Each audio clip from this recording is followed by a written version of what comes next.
we are live.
kind of surprised by that turnout.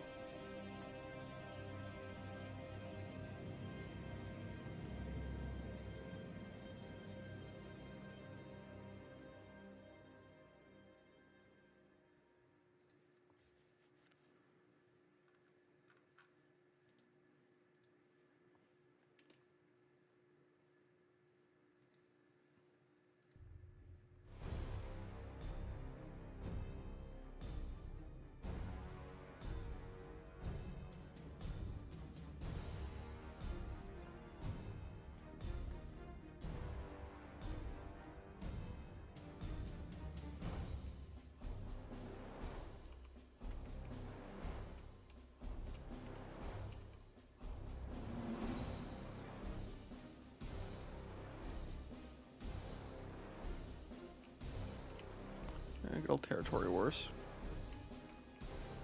Should have turned this mode off, it's kind of boring.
Let's see. Okay.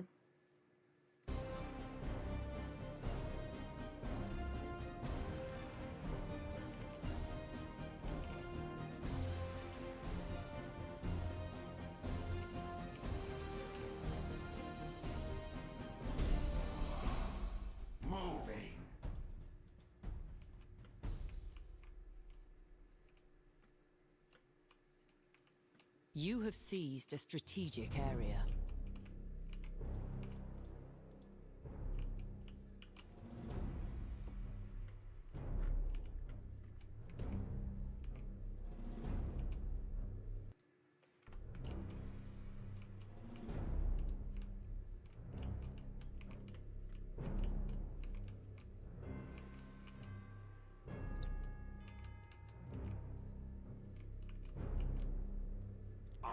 Dynasty's spear.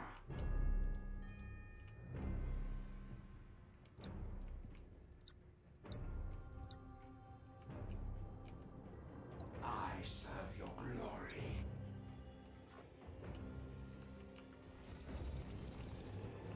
You have seized a strategic area.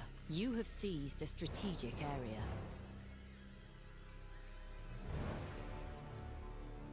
Ready to serve. How may I serve? Inferior vessels sighted.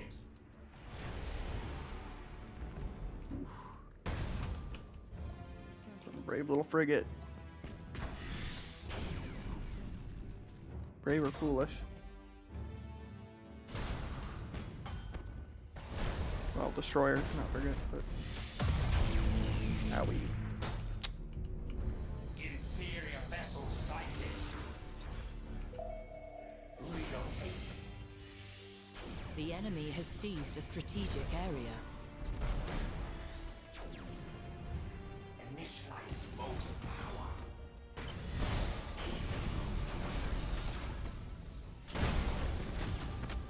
Inferior vessel sighted.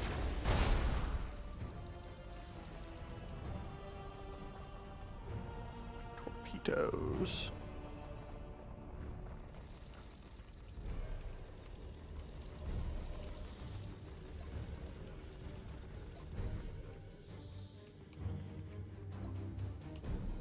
Totally forgot I could pause and slow down time in this game.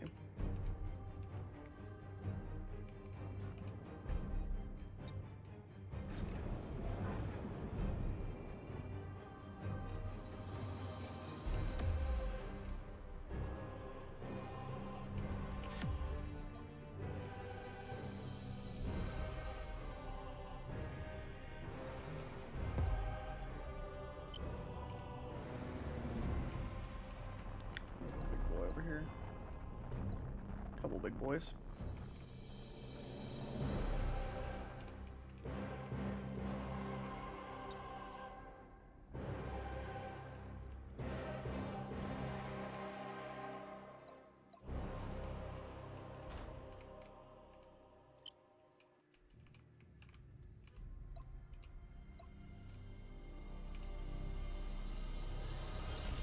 What is your command?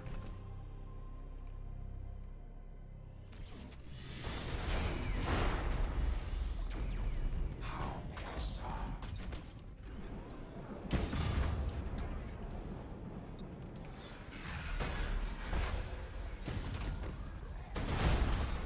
Drop void anchors.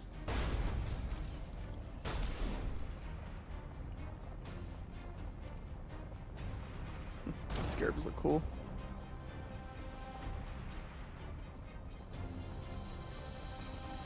So cool.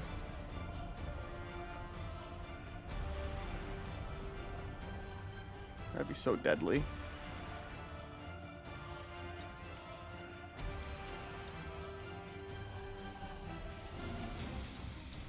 Cameltech swarms have breached the enemy vessel.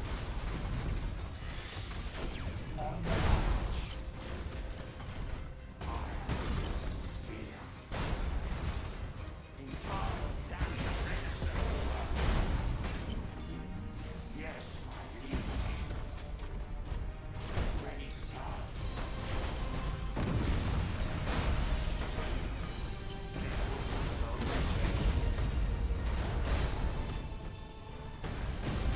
As you command. Reassembling coherence. Engaging weaponry. I serve your glory. I am Mr. Spear. You have accumulated 25% of strategic points.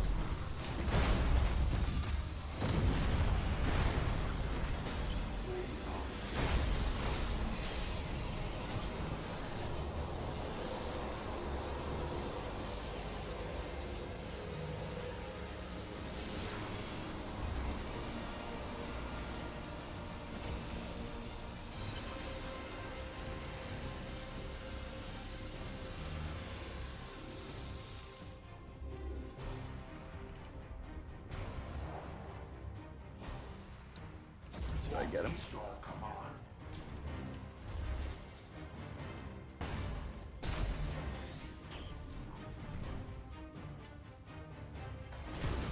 How may I serve?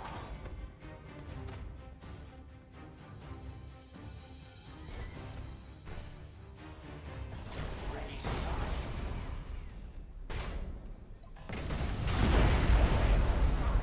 Gotcha. We're gonna get you. I'm touching this. How may I serve?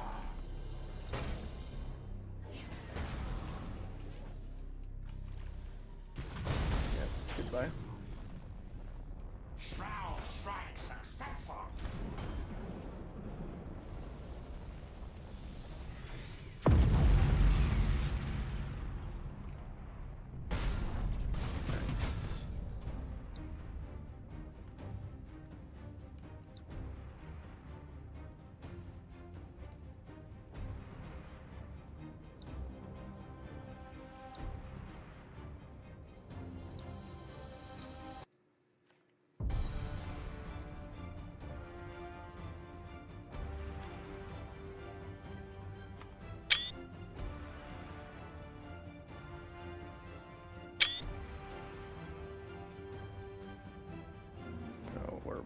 boarded. Those are torpedoes. Boarding torpedoes. 2 can play that game, sir. No, I can't get you. Okay.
That's it. I am the Dynasty's spear.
Three turns. Pop over here for shipbuilding exercise, right?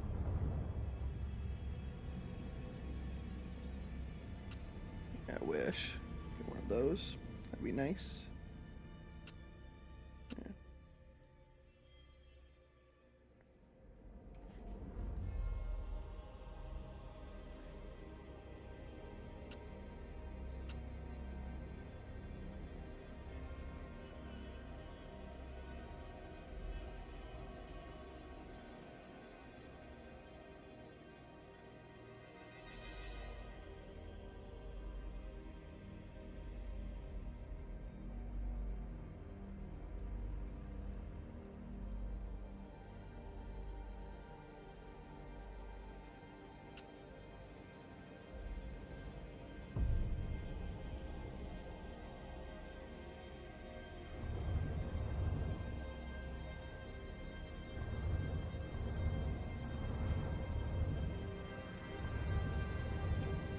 Alright, let's try to get the other one out of there. The hurt one, get him rebuilt. Let's see. So we need to put him back here.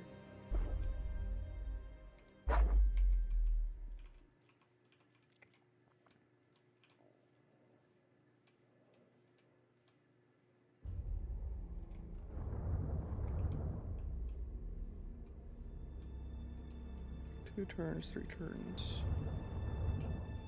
2 turns. Should be alright there. Nothing there, okay.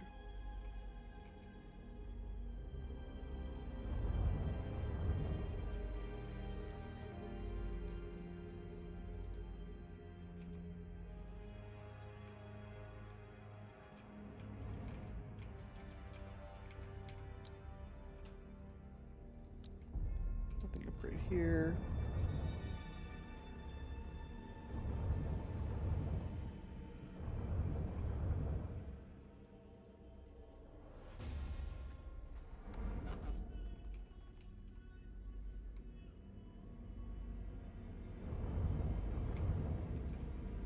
Chaos is gonna come eat themselves. Oh, 1,300 point fleet. Ugh. Ugh. Hate that. Hate it. Absolutely hate it.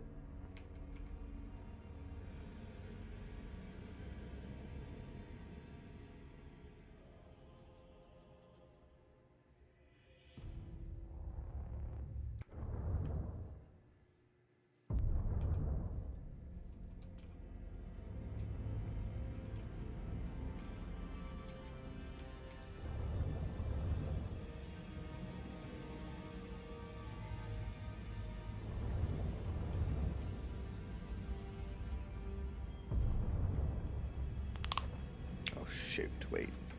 I did mess up. Yeah, I messed up. Hang on. Wait a second. Just wait. Done goofed right there. Done goofed. Good thing I have saved. Done mistakes like that.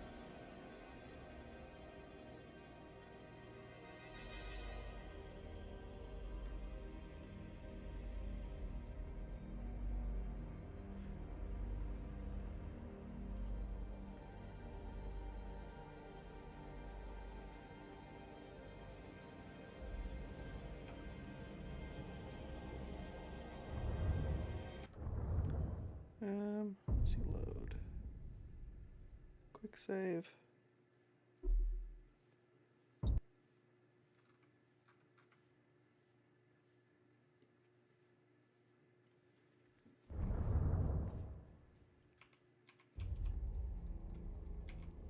Okay, we need to cover that base. I thought it was 2 turns away, not 1. Just showed me one of them though. That's why I didn't worry about it.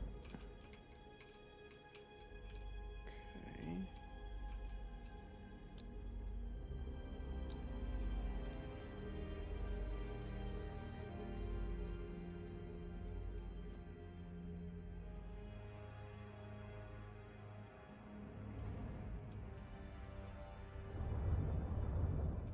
Oops.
Oh look, a territory war again, our favorite.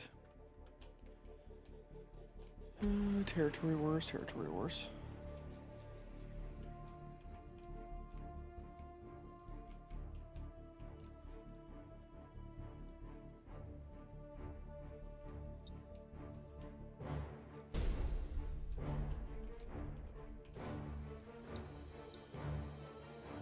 Ready to serve.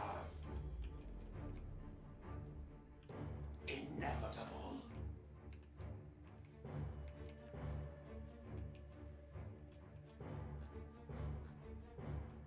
You have seized a strategic area. You have seized a strategic area. The enemy has seized a strategic area.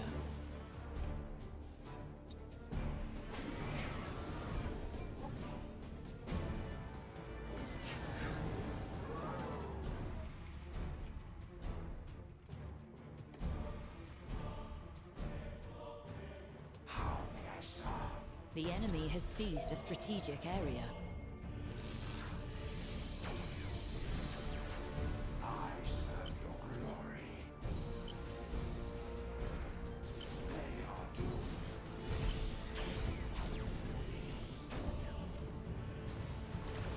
What is your command?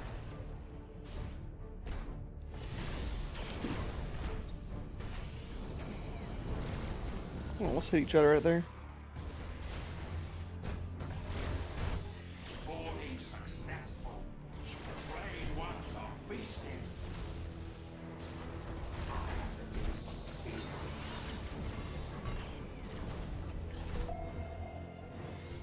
I serve your glory. Caltech swarms have breached the enemy vessel. Inferior vessel sighted. Good night. Ready to serve.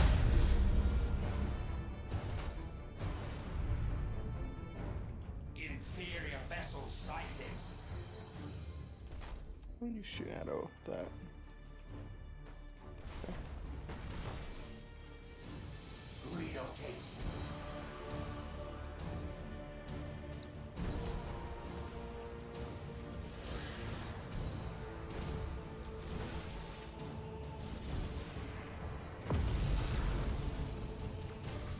Yes, my liege. How may I serve? What is your command? All power to motive units. Drop void anchors. I serve your glory. Impossible. Cannot comply. Enemy critical damage. You have accumulated 25% of strategic points.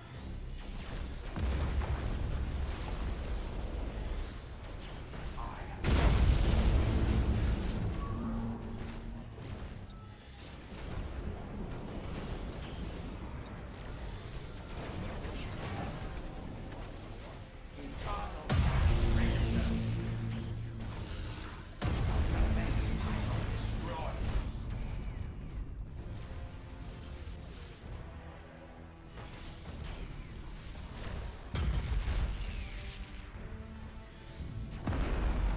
Ready to serve.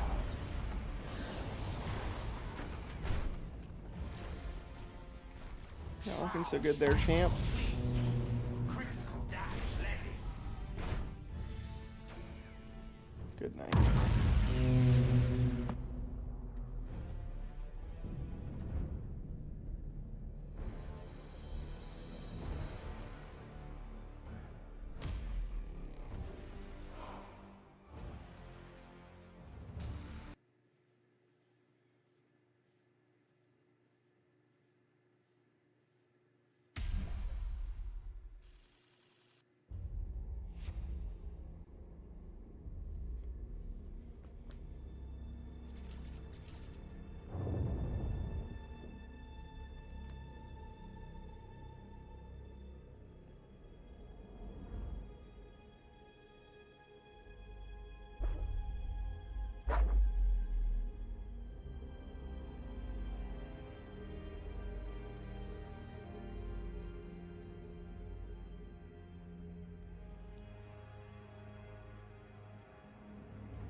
hang on. We're gonna arrive in 2 turns, and also 2 turns.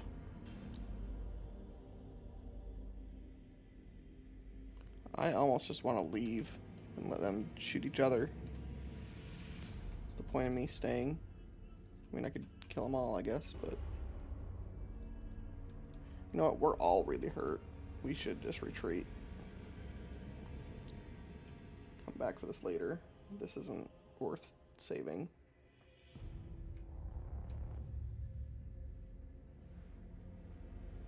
Unless I need to save it. I don't think so, though. Might just say goodbye for now. Didn't realize how weak all those fleets were.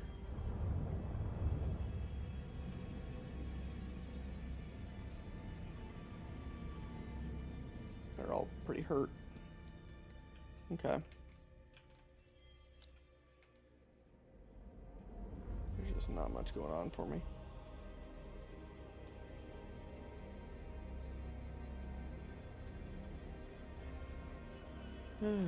Okay, 2 turns. Let's see how fast we can repair things, I guess.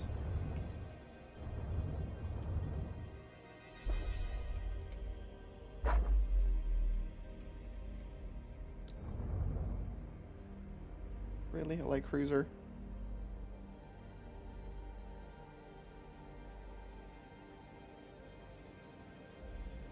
That'd be a bad idea, actually. So then...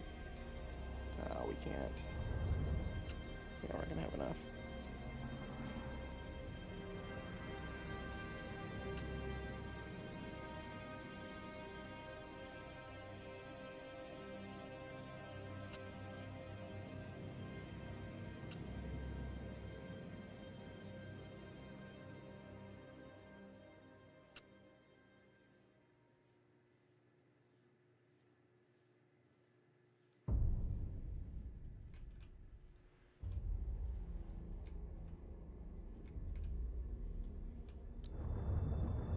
Ooh, yeah, look at that thing.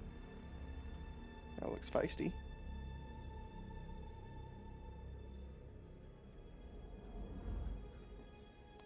That's a nice looking ship right there.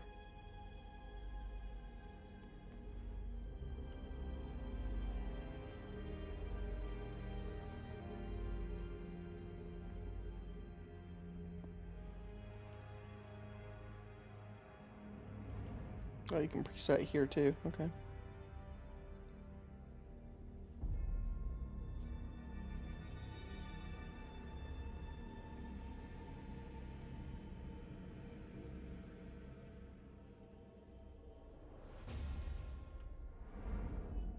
Make you the flagship.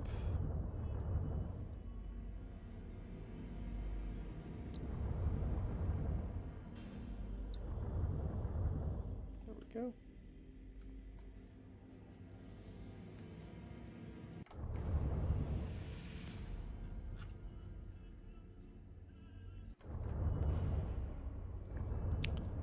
Okay.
Hey there.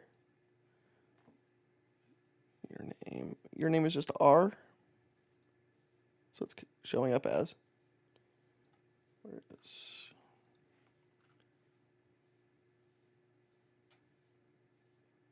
Or maybe no, I'm zoomed in. Like a... No? Okay. Yeah, I just want to make sure like chat wasn't glitching out or something. This game is kind of hard. I mean, it's fun, but it definitely has its moments. There was last time we played this last week, there was a fight against some Tyranids where I basically was just getting chased by 2 Tyranid battleships with like 2 ships left, and I had to like basically chip them down for a while to not lose. And I still lost a lot in that fight.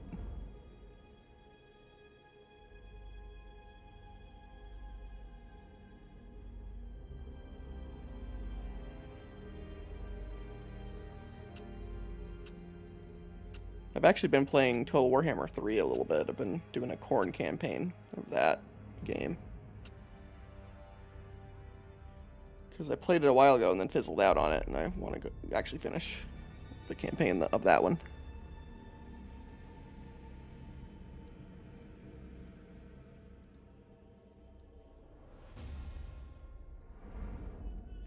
So this one sounds more weaponry.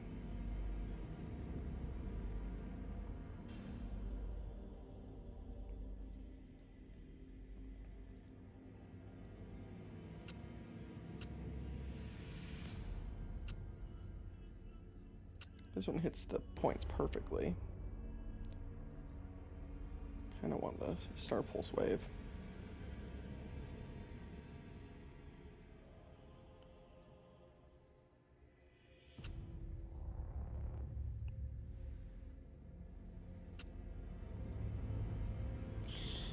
Yeah, let's do this one.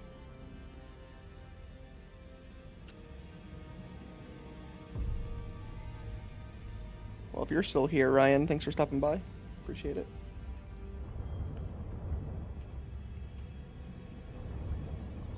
So where is... So we got that fleet handled. Alright, and then let's move you over here so we can get the other guy out of there.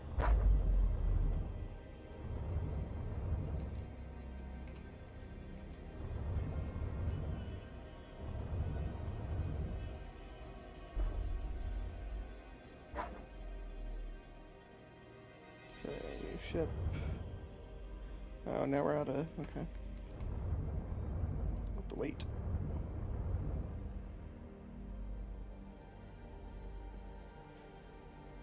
What do you think you don't understand about it? Like, what do you struggle most with within it? So, I mean, I could give you some advice if you're interested at all. Do you play many 4X style games? Like Total Wars or anything like that? Because it's kind of 4X-ish, and it's got hidden things about it sometimes that are kind of hard to realize. You can upgrade certain things like that. It can make it hard. Alright, we just have one assault there. One assault. Okay, we can...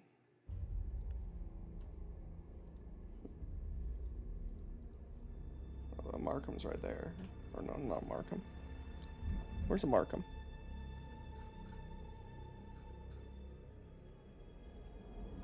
Yeah, we don't need to send anyone. It's fine.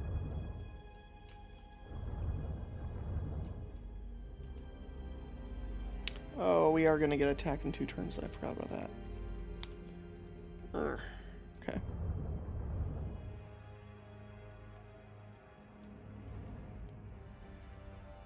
Well, the thing about the combat is,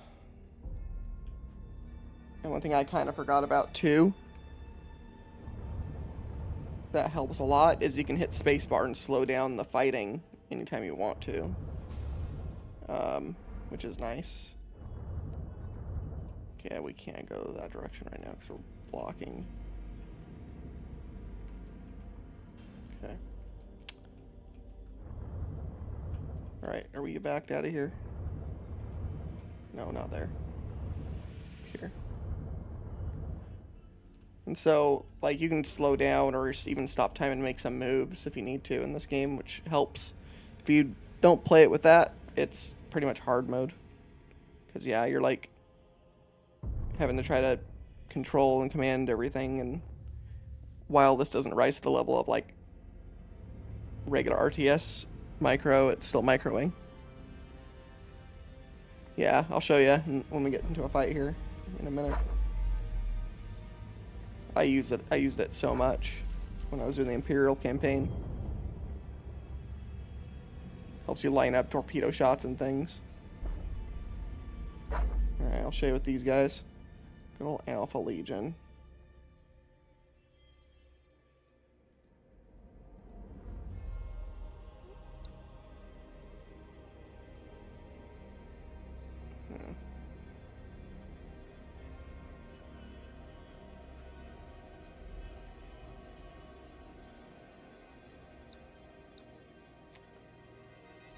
So that's a battlecruiser.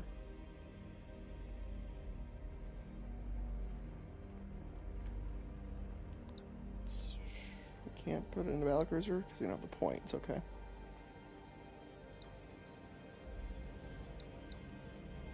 Okay, we'll go with that then. Doesn't matter anyway. We're gonna crush these guys. I'm just setting up which ships are going in first into the fight. That's what I was doing.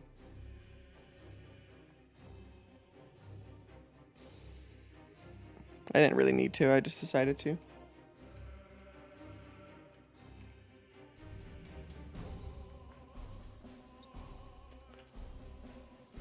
Okay, so...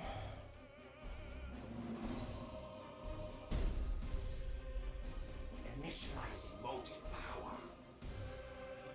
So yeah, spacebar lets you slow down time. You can also pause up here in the upper right or fast forward time. So like at the beginning of these matches, you can fast forward since you're just kind of cruising anyways to get over to where you need to go. And also Necrons are slow as hell.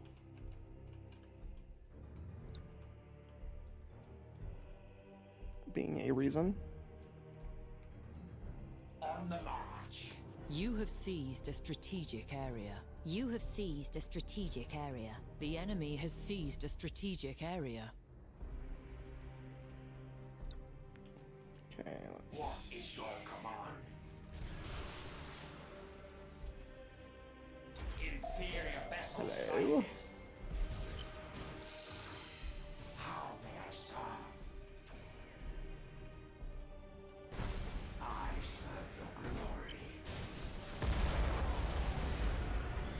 Unlocked. I am the dynasty sphere. So you can slow down time while you're fighting. And also, like with the bigger ships, you can select like to destroy their engines first in the bottom left here, which is really nice. Because I always like to cut their engines if I can, because then it makes them so they just are setting targets for you.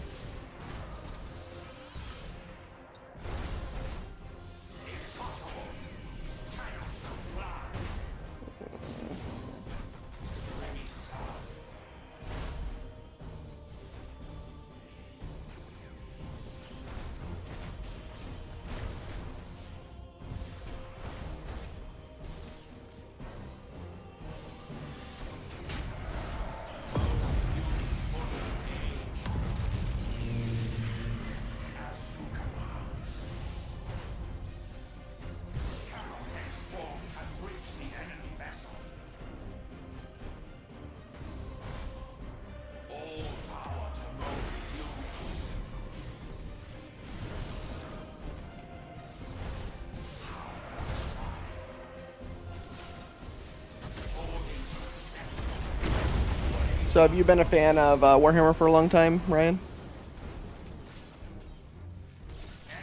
Do you have like a favorite faction or anything? Internal damage registered. Inferior vessel sighted. They are doomed. have accumulated 25% of strategic points.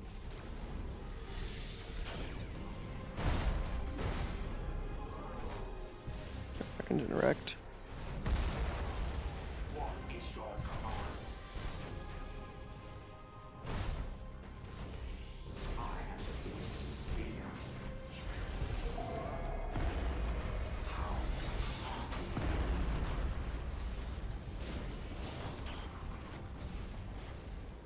Ready to serve. I don't have any pyramid repair. I'll be doing him. But we don't have him around.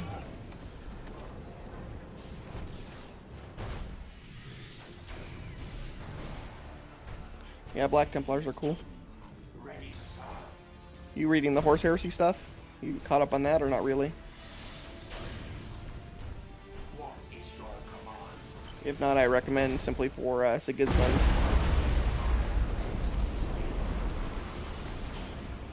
Engage. In your case, since he's, you know, the original Emperor's Champion and How may I serve? he is doing stuff in those books whenever he shows up.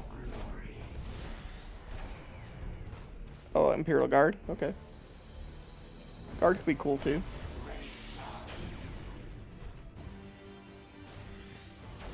Reassembling coherence. I didn't think I would like the Tanith books as much as I did when I read those. Moving.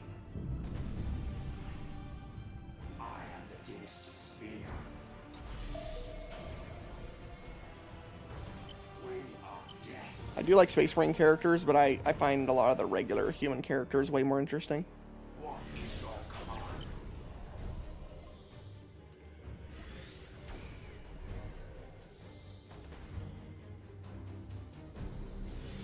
Oh, okay. Is Deadman Walking? I'm not familiar with that novel. Is that like Imperial Guard versus Necrons? What's its premise? I think I've heard the name, but I haven't looked into reading it yet. Ready to serve. I've been knee deep in Horus Heresy for a long time, so I'm just now diving into more 40k era books again, with more focus.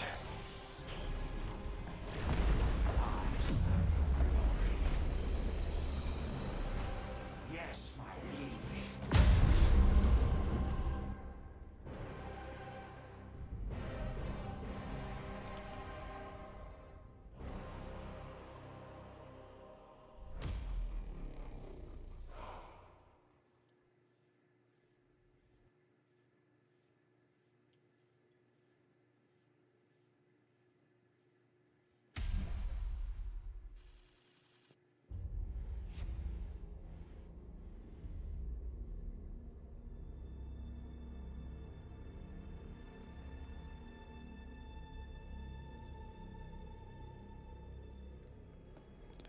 All right.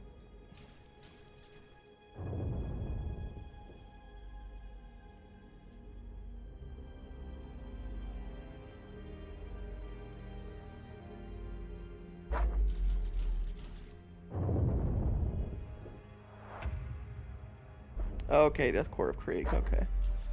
I haven't read a book with a Death Core of Krieg in it. Like, they are all over memes and artwork because everyone loves the way they look. And because of how 40k hardcore they are. But I have not ever had them in a book, I don't think, that I've read. I don't even know if they've been name dropped in any of the books I've read. For as prevalent as they are these days. I don't even know how many Krieg books there are. It's definitely a deficit in my lore, because I know who Krieg is and what they do, but none of their characters or read about them, really. Okay, this fight. Tyranids are gonna suck.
Okay.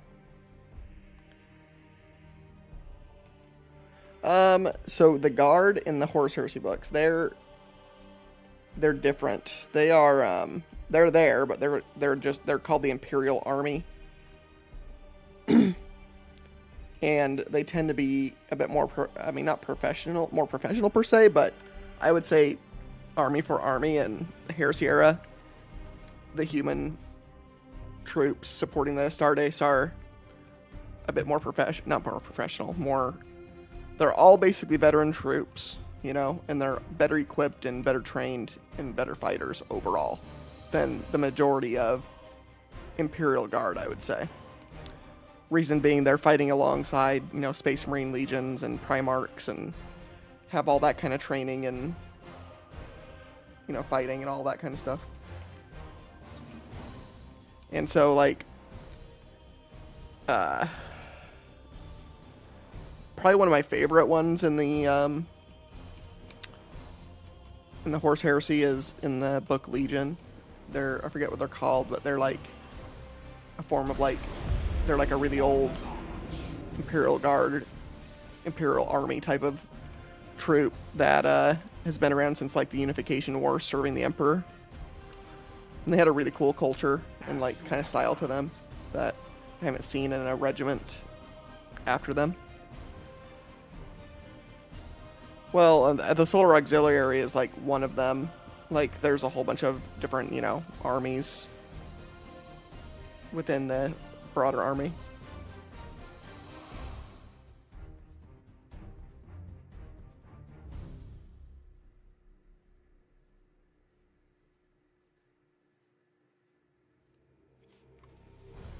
All right. I don't think they're all called the Solar Auxiliary. And then you've got like Lucifer Blacks and like the Emperor's personal guard regiments that are like the household guards that fight alongside the Custodes. Like there's a lot of forces during the Heresy that are just better, and that's part of the decay of the Imperium, right? That the guard and the regular infantry in 40k are, you know, innumerable and tough on their own regard, but everything was a bit more polished and better during the Heresy and Great Crusade. Yeah, I hate Tyranids. So they make those noises, and they try to chomp your face off.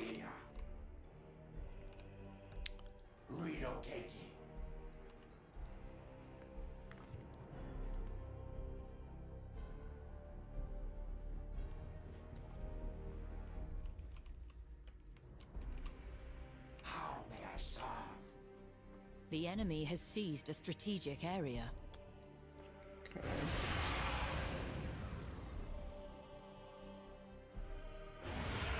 You have seized a strategic area.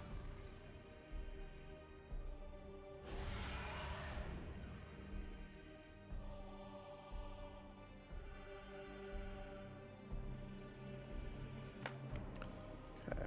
Reaching engagement velocity. Moving.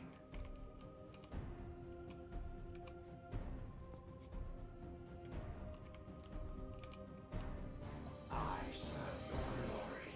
Where did the Tyranids run off to? They're going to the other point. Okay. I don't have a space station here. I just have the turrets. Okay.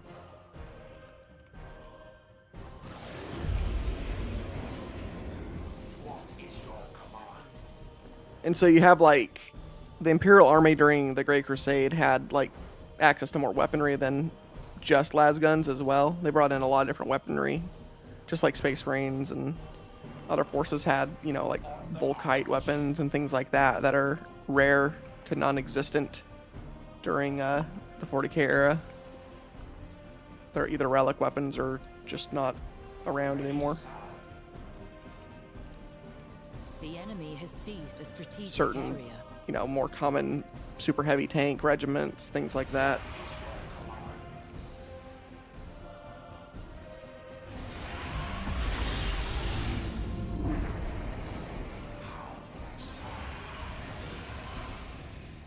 What is going on? You have seized a strategic area. They like killed themselves over there on accident. Motive power. Inferior vessel sighted. I am the dynasty spear. Shoot. Okay, we need to do this. And then chomp, chomp, chomp these guys. Yeah, once we are in range. Oh,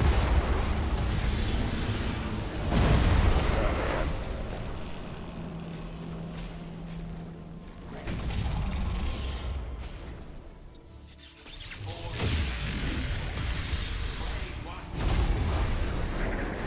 Like that. Tyranids suck. This is very risky what I'm doing right now.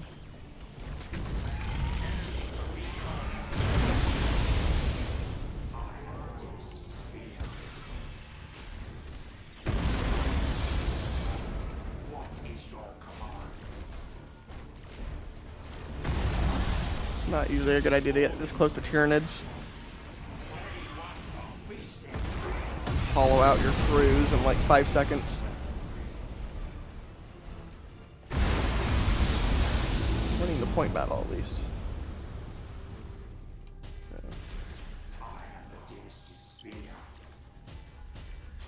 I have no idea what the secondary objective was, but alas.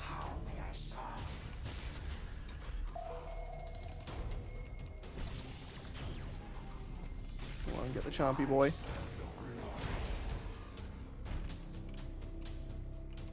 Okay, actually that was simpler than I was hoping.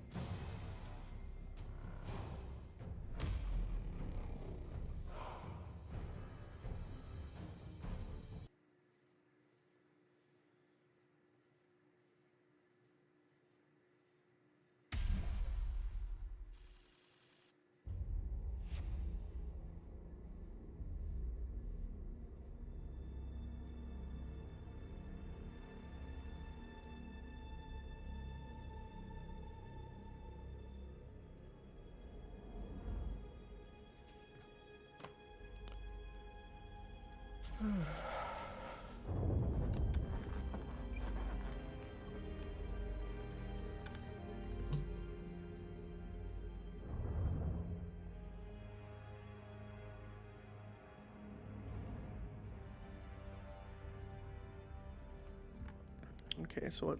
Wow, that's a lot of. Everyone wants to go there. You guys can have it. I'm not dealing with that right now. So I'm gonna save it. I don't know if I need to save that area or not. Maybe I do need to go back there. I don't know. We'll find out.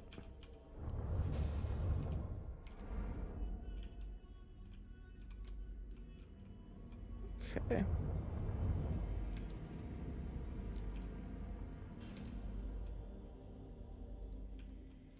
So we're good over here now for a bit. And we're repairing here nicely. Okay.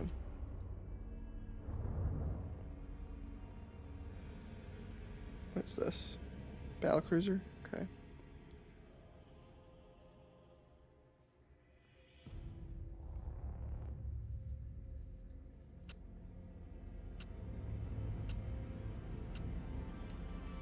Whole lot of nothing we can do with that. Okay.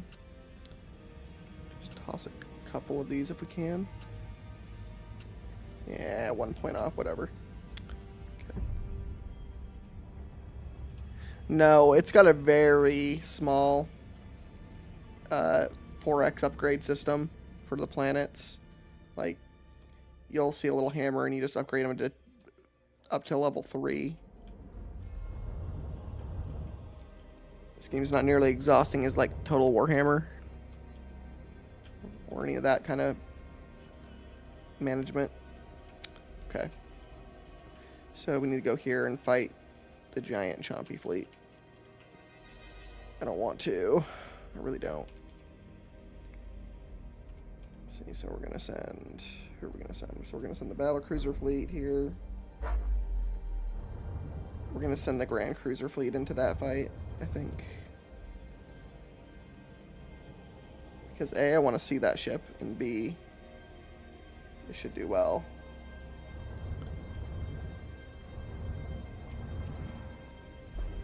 Okay, Grand Cruiser fleet. And then, who else are we gonna send? Another battlecruiser fleet, maybe?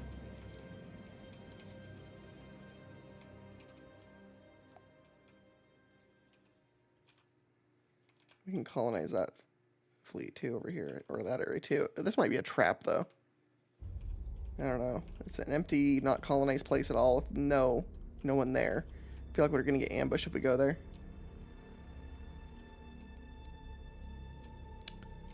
Yeah, we'll find out, I guess, in a minute. Okay. They're both of those are still healing up a bit, so we'll send you. Send all of our battle cruisers to this fight, since that's a... Oh, we can't send them. They don't have the... That sucks. Thought they could go. Darn. Alright, we'll send this one. Or wait, what about this? That's a cruiser fleet and a grand cruiser. Oh, they got a battle cruiser. I didn't see that. What is this? Okay, and then also, okay.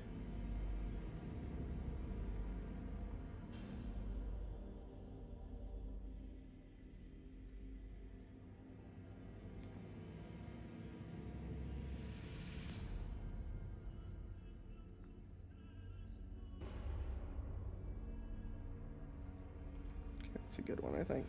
Okay.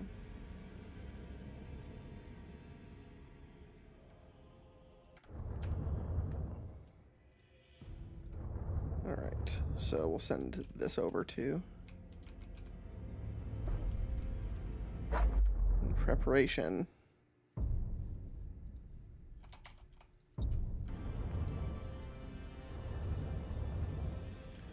My the last book in the Horse Heresy and the Death Volume 3, my copy of it comes tomorrow or Sunday.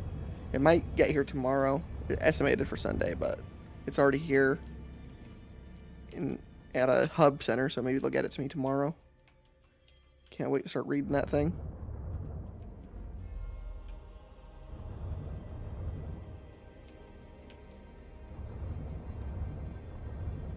Okay, I think we're good.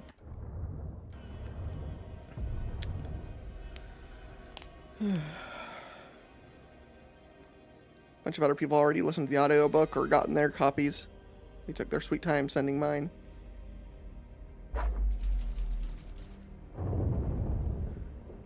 Oh, I mean, the new book is the end of the entire Horse Heresy series. It's going to have the Emperor versus Horus, the showdown in it. And in the Death Volume 2 had Sanguinius versus Horus, and Horus just absolutely wrecking Sanguinius. And then, but what I'm hoping for, and I don't know what's in the book, because I've been avoiding spoilers, of course. Other than that main event, what I'm hoping for is that the fight with the Horus happens near the beginning of the book, and then we get at least a quarter of the book having like the Primarchs, the Loyalist Primarchs, like meeting and like arguing over the future of the Imperium and pointing fingers at each other. I just want to see like I want to see the bickering politics of the aftermath.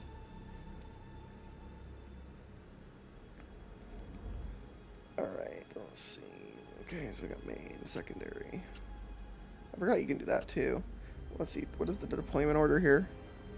They're not even putting the Grand Cruiser in? Absolutely not. No. We're definitely deploying with that thing first. This game doesn't want me to have fun at all.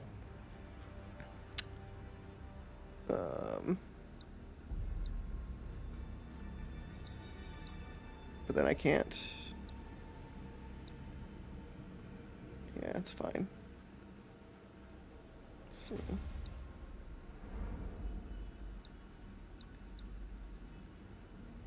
Okay, we'll just start off like that. Okay. That's fine. Want to see how this thing rolls. Yeah, that was a rumor. That never happened. That was a fan theory.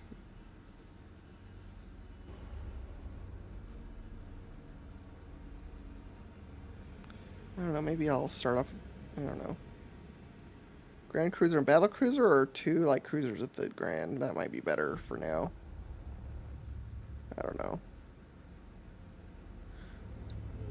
I don't know.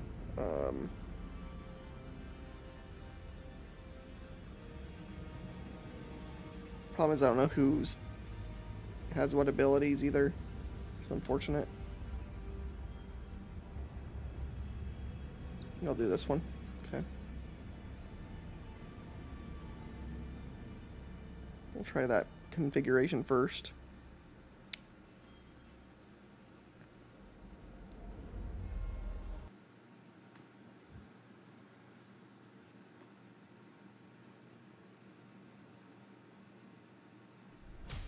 So how long have you been following the channel?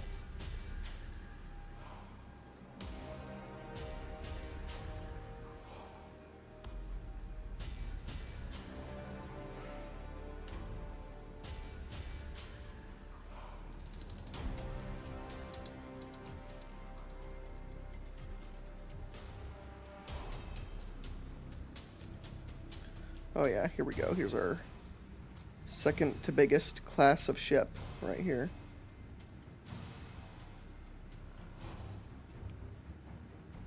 Mean sucker. I hope this is a good move though against the Tyranids. Ugh. Probably not actually, but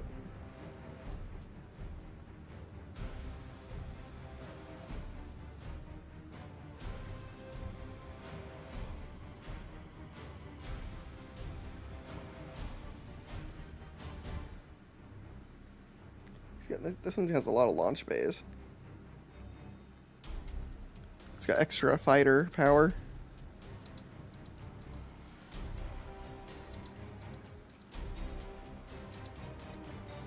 Yeah, kind of, I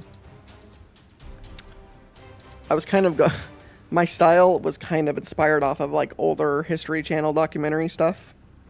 That's why I kind of have tried this slow-scrolling imagery with it.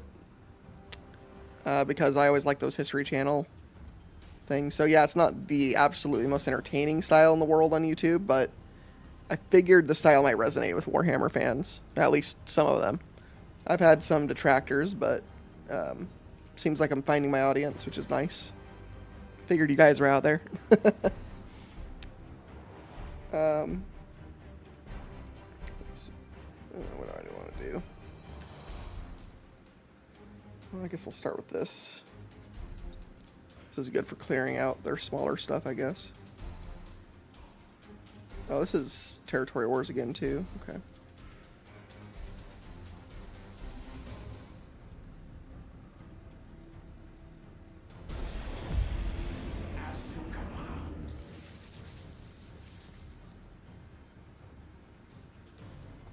That's awesome, dude, though. Thanks for sticking around that long.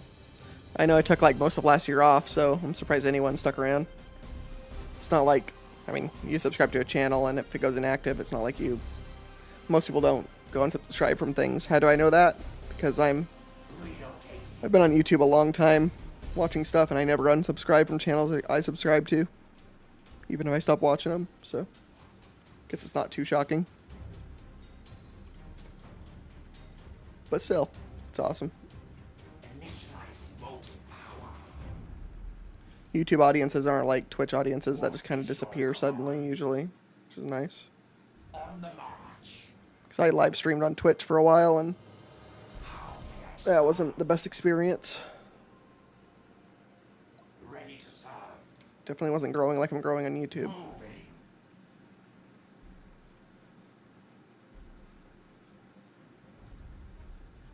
Yeah, last year was an interesting year in my life, to put it lightly.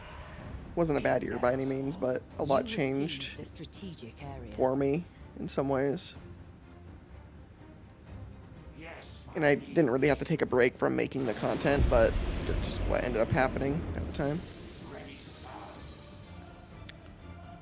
The enemy has seized a But I'm not going to do that strategic again.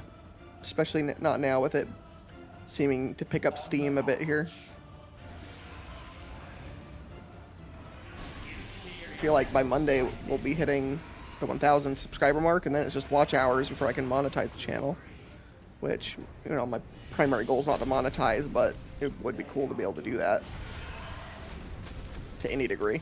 It's just kind of a version of succeeding in some way, in some small way.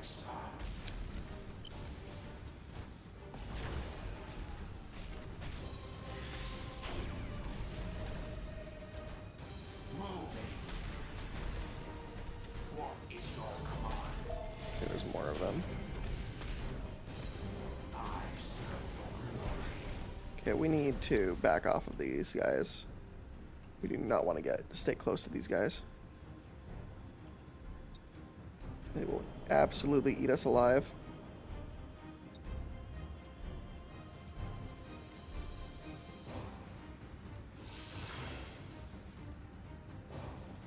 We need to kind of try to keep distance on them.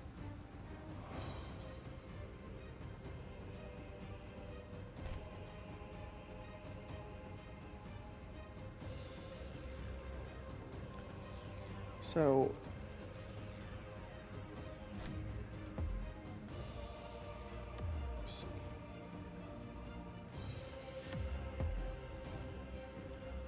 I had the idea for the channel for like a long time, and the thing that the reason I knew it was going to be somewhat unique as a channel is the reason I knew it was going to be somewhat unique is I never watched other Warhammer lore channels because I knew this is going to sound kind of arrogant, I guess, but it's not what I mean by it, but it would absolutely annoy me to no end to see people get the lore wrong, even though ultimately it doesn't matter ultimately, I know that, but it would still bug me deep down, and I knew I wouldn't have liked it to like hear other people talk about it.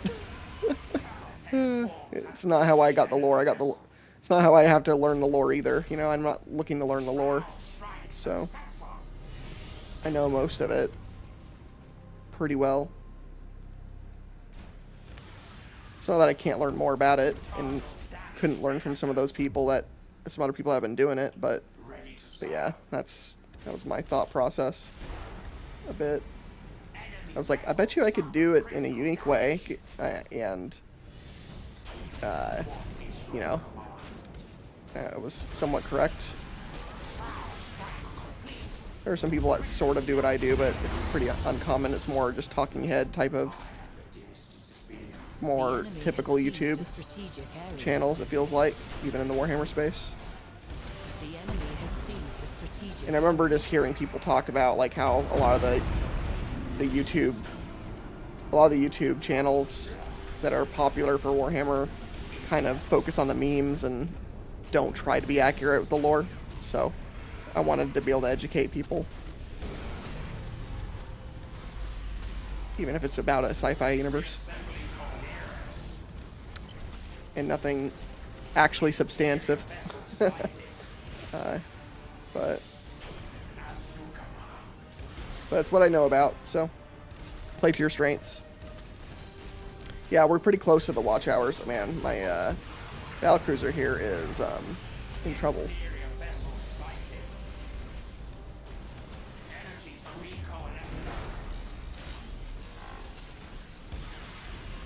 Okay, let's switch to that and that. Okay, we can do that. Actually, it wouldn't really matter if our... Let's do this.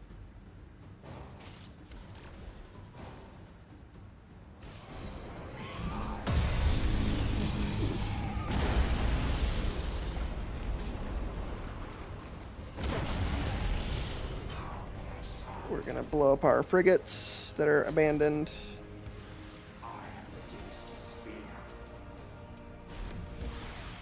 I want to chomp on my poor Grand Cruiser here.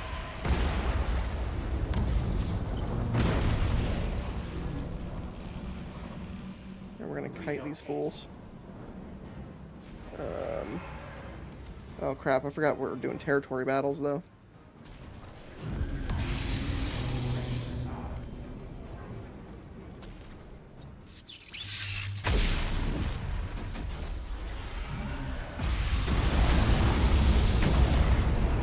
Jesus, okay.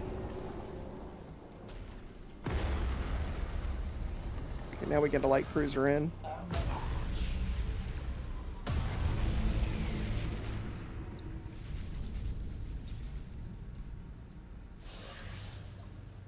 Yeah, my channel's for people who, yeah, my channel's gonna be for the people who not just love Warhammer but really do love the lore. You know, it's lore first more than simply just Warhammer. And I'm one of those. I don't know about you. I don't know what, but I bet you play tabletop, right? Like, see, I've never played the tabletop. I don't even own a single Warhammer figurine. That's how niche I am for the lore. I play the games though. These, you know, like I grew up on like Dawn of War, you know, Dawn of War Dark Crusade. Played the hell out of that, and the original too. The original Dawn of War game is what introduced me to Warhammer, really. And like, just seeing how vicious Space Marines were in that, and like, not just Space Marines, but what struck me was just how unapologetically vicious Space Marines were for human. Because like, what I was so used to in a lot of sci-fi is how plucky and bushy-eyed and like Star Warsy, Star Trekky a lot of human factions are in a lot of sci-fi. You know, like, there might be an evil human faction, but like the protagonists and the main empire is usually some kind of do-goody, you know. And like, I played Dawn of War, and the Space Marines are like, we're here to rip everything's face off, and I was just kind of taken aback by that, because as a young teenager, I hadn't really come across anything quite as intense as Warhammer until then. I think a friend told me about Dawn of War first, and then I saw it at the store with box art. Oh man, thinking about that too. I wish I saw the box art for that game. The original box. That would have been cool to collect had I known. Okay, where is our cruiser? There it is, okay.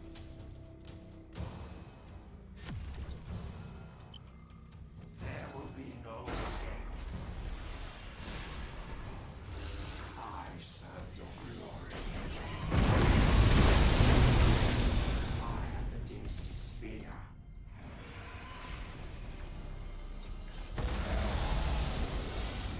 Yeah, we might be in trouble in this fight.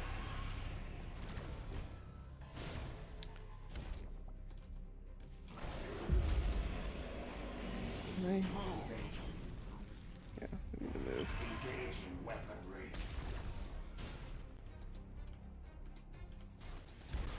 Gotta move.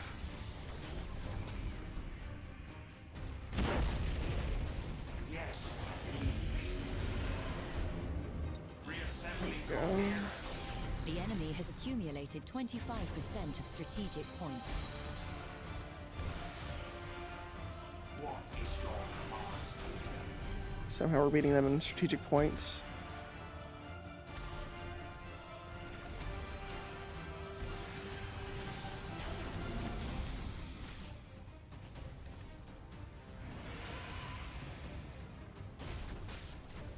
Yeah, and you know, like, people over obsess with how evil the Imperium is and like worry about people liking the Imperium, and it's like, I kind of get that, but like, I don't like celebrate how evil the Imperium is, but I celebrate how ridiculously willing to defend themselves they are. If that makes sense. Like, you know, like,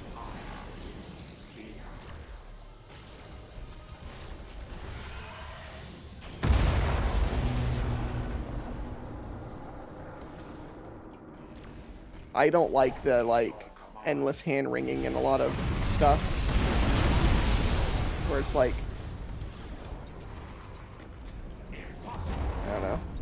Like, it's so obnoxious when the human faction is like this sage, like, good guy group. Like, it's nice to see them.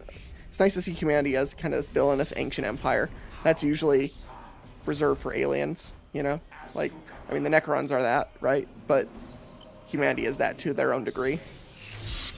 They have their own reason to be grumpy.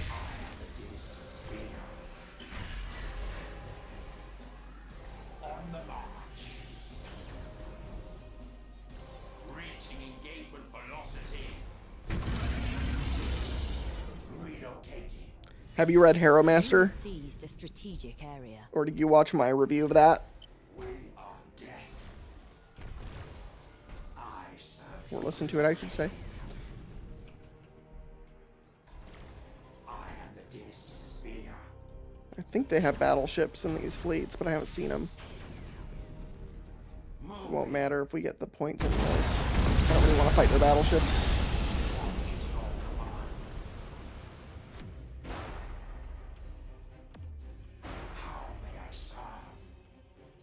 Okay.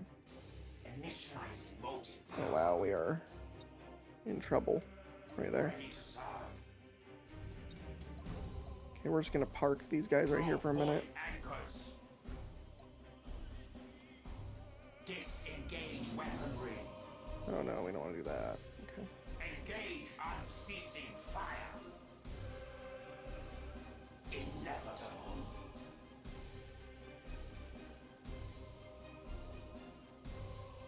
Yeah. Well,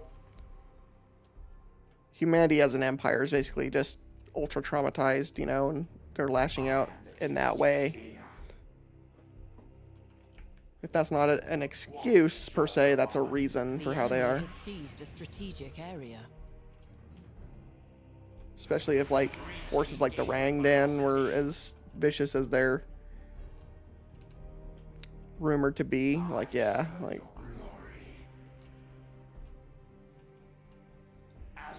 I mean, I think of something like in real history, like you, like. Oh, I'll ask you again in a second what I was asking you about. But I think about like a real history example of like the Japanese during World War II. Like, You have seized eventually a how strategic area. brutal the U.S. military was in fighting that war against Japanese soldiers. You know, there wasn't really a whole lot of mercy and quarter given because there wasn't much to give, you know? What is your command? It's not like Tokyo is firebombed just for reasons, you know? Like, but, what do you call it? I was asking if you watched the video about the book Harrow Master, like the book review I did.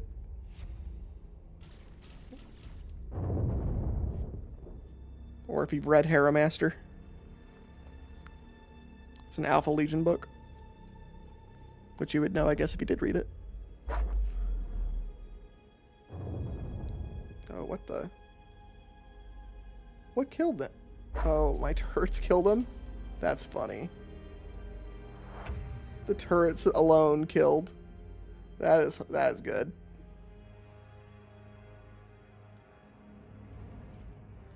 Well, don't see it if you want to read Harrow Master. If you like Alpha Legion stuff, that's an awesome book.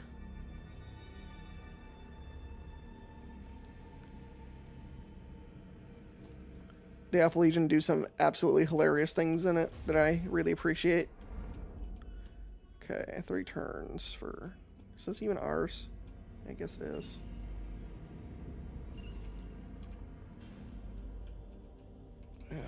Okay, what? We're not doing that. Absolutely not. They have a mission right now for me to fight the Phalanx. Good luck. I'm not doing that. Okay, we need to take over this sector.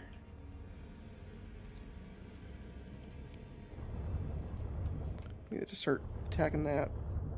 But we can also... Okay, I want to see...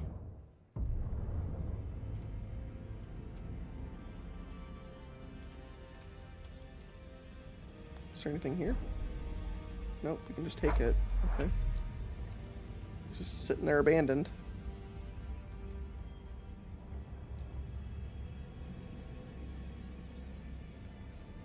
Okay.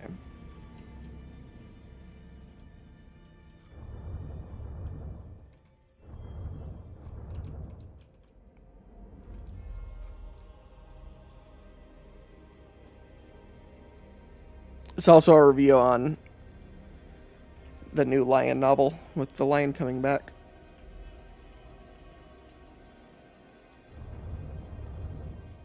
I did both books in one go because I read them back to back. Got them about the same time. I want to get a different Alpha Legion book that I remember seeing some excerpts from that it looked really good, but it's out of print right now, I think, so I'd have to buy it secondhand. I don't know if I want to.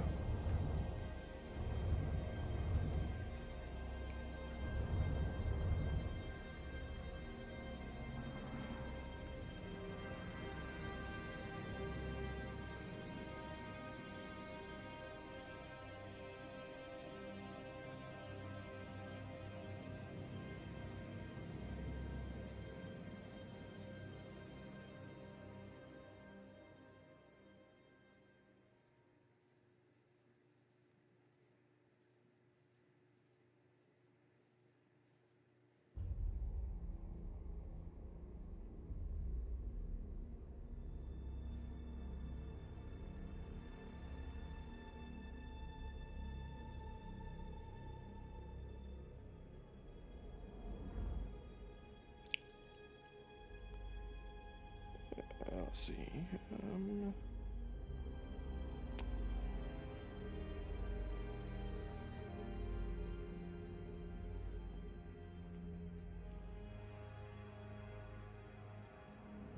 Okay.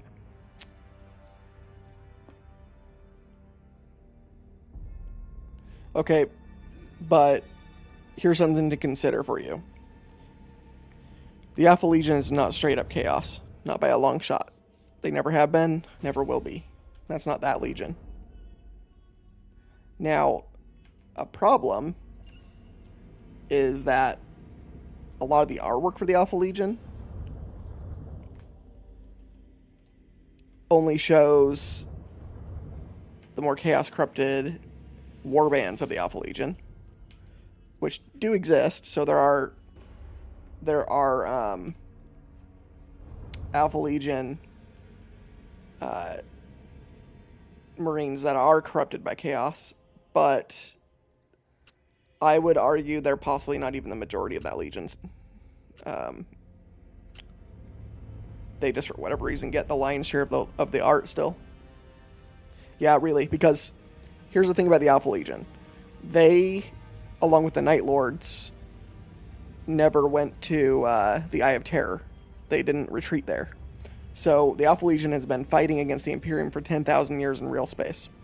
So in that time period, yes, some of them have fallen to chaos. Some of them are full-on Chaos Marines.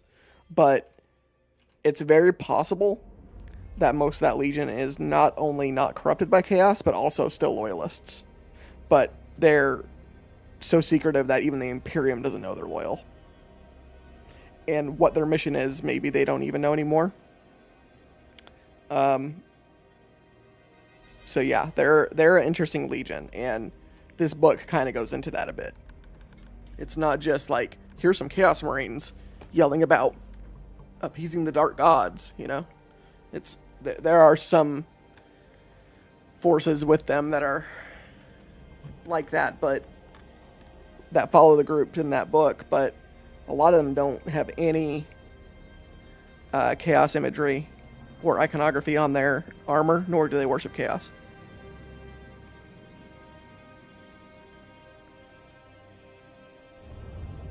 Now, they're opportunistic, meaning they aren't really afraid to use chaos stuff sometimes, but that's how they get corrupted, really, is that. Not out of any, like, usual love of chaos.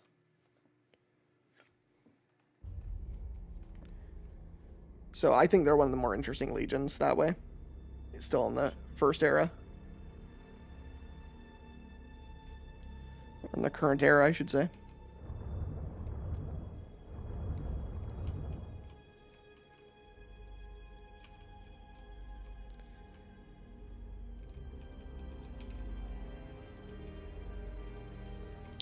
Okay, what can we do to see? So we only have take control of that. Destroy 1 Tyranid hive ships. I thought we've done that. Okay, I guess not.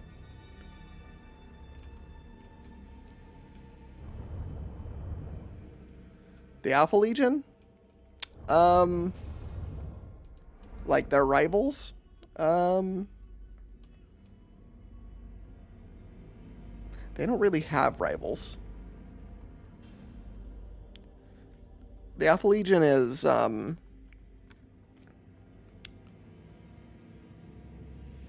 like, really their main rivals are, their main enemy, you could say, could be the Inquisition, I guess.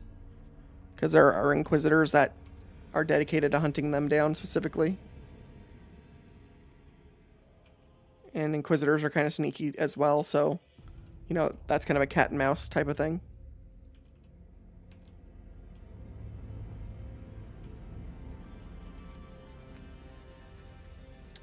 Let's see, what is 24%,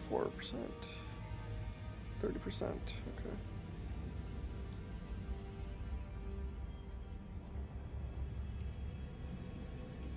Go back here.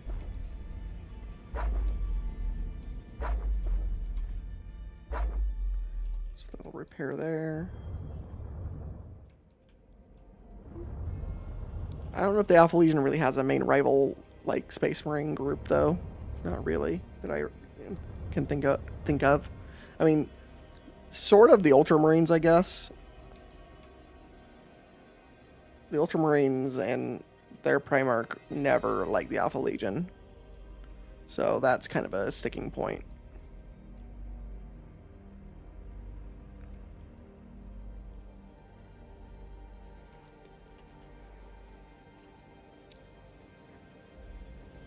And I would think to a degree that would extend to their successor chapters too. So that might be the closest.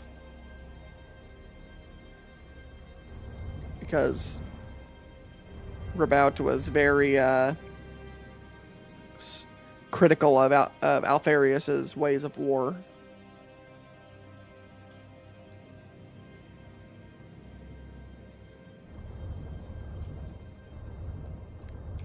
Okay, so in 4, we're going to get this right here. Okay. So I don't really want to fight here right now.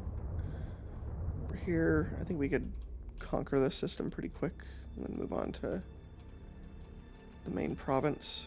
Okay.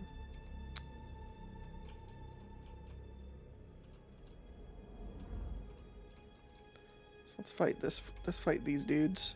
So battlecruiser.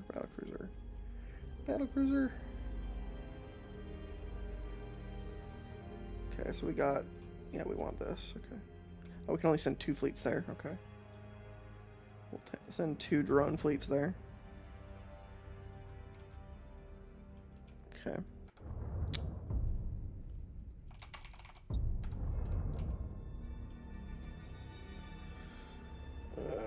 Okay.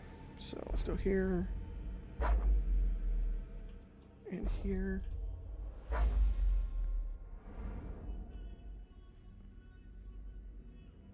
Okay, so a couple things actually. This is fun that I get to tell you about this, I guess, since you're not up on the Horse Heresy stuff. So, one thing that came out during the Horse Heresy is that Alpharius is for sure dead. He was killed by Rogal Dorn. And there's a couple reasons why that would be the case, why that's real. I'll start with the in-lore reasons. So the in-lore reasons are that throughout the book that happens in, which is called the Praetor of Dorn, it shows several flashbacks of Rogal Dorn dealing with the Alpha Legion, like, as allies. And at one point, Dorn walks into, like, the palace of a world they conquered for the Imperium, for the Great Crusade. And there's 4 Alpha Legion Space Marines in this throne room of the deposed enemy. One sitting on the throne, and like 3 others are just kind of like at the ends, at each end of the room, and they're all just kind of staring at Dorn. So Dorn walks in, and the thing about the Alpha Legion is, you know, they introduce themselves as Alpharius to everyone. And Dorn basically is like, cut it out. I know who each of you are. And he identifies every person in the Maroon. He's like, you are Alpharius, but you're pretending to be so-and-so right now. You are so-and-so pretending to be so-and-so, and you are so-and-so. He's like, don't try to use your games on me. So Dorn knows that strategy well, of like faking being others. Like, he's apparently good at that. So that's one thing they set up. And then later on Alpharius. So Alpharius infiltrates Terra, but Alpharius switches his personality with one of his Space Marines. So he thinks he's just a normal Space Marine during this infiltration. I don't remember the exact reason why he did that to himself, but that's what he did. So later on, he puts together his spear, like the Pale Spear, which is like, you know, a major Alpha Legion weapon. And he ends up near Pluto, or on Pluto, at a space station there. And before he gets in a fight with Dorn there, he fights like 4 or 5 of Dorn's like best Imperial Fists in a hallway. He kills all of them in a hallway, like in a really vicious close quarter fight. And like some people observing the fight on like a camera or like through sensors were like, did he just walk through like 5 of Dorn's like best fists? And it struck them at that point, yeah, a normal Space Marine can't do that. And not even one that believes they're the Primarch, if it was like someone faking to be the Primarch. So it has to be one of the twins. And so then Dorn teleports in with his bodyguards into this room against a group of Alpha Legion and Alpharius. Alpharius starts getting in a fight with Dorn and manages to stab the spear into Dorn, like in his shoulder. And then Dorn proceeds to like saw his chainsword right through Alpharius. And when Alpharius died, there was like a psychic like explosion from his body, like also indicating it was a Primarch. It was at least Alpharius, if not Omegon, but I'll get to why it's Alpharius soon. But anyway, so that whole event right there, the reason why that's Alpharius and not like a Marine or something is, number one, no Space Marine can fight a Primarch. Way early on in the Horus Heresy, you have Nathaniel Garrow. I don't know if you know who that is, but Nathaniel Garrow was the one that first, he's a Death Guard Marine, and he was the one to tell Rogal Dorn first that Horus had betrayed the Emperor. He had escaped from the purge of the Loyalists, and Rogal Dorn found him. And so he's telling Dorn this. Dorn's getting really pissed that he would dare say that his brother, you know, betrayed the Imperium, because Dorn was on good terms with Horus, like a lot of his brothers were. And Nathaniel's like, no, seriously, like, he's a traitor. And like, without seeing him move, suddenly Garrow was slapped across the floor and like skidding across the floor on his armor. And he didn't even see Dorn move to strike him. That's how fast a Primarch moves compared to a Space Marine. So no Space Marine was challenging Dorn or landing a scratch on him in that fight. Not even close to it. So it had to be a Primarch. And then on top of all of that, at the end of that book, it has Omegon coming out of like cryosleep and sensing his brother dead. And it's like a moment where he's alone, so he's not faking to be anyone else. If he was faking still to be someone else, he's faking to us, the audience. So does that mean the Alpha Legion is like Deadpool and knows that the fourth wall is there? I don't think so. And then on top of all this, if we go out of universe, the freaking author of this book said that it was Alpharius that died, because he wanted to make it clear, because this Legion is so slippery. everyone's like, oh no, I don't know, did he die? I don't know. But the author himself said he died. Anyway, and then some people think it was Omegon because they misunderstood in the Primarch novel for Alpharius. At the end of that book, they swap places and say they're each other, and people think they permanently did that for some reason. But that author has come out and said that's not the case either. They did not permanently switch places. They did it for a specific operation and then went back to being themselves. So, anyway, there's my not short answer to Alpharius being dead, for sure. Now, that all being said,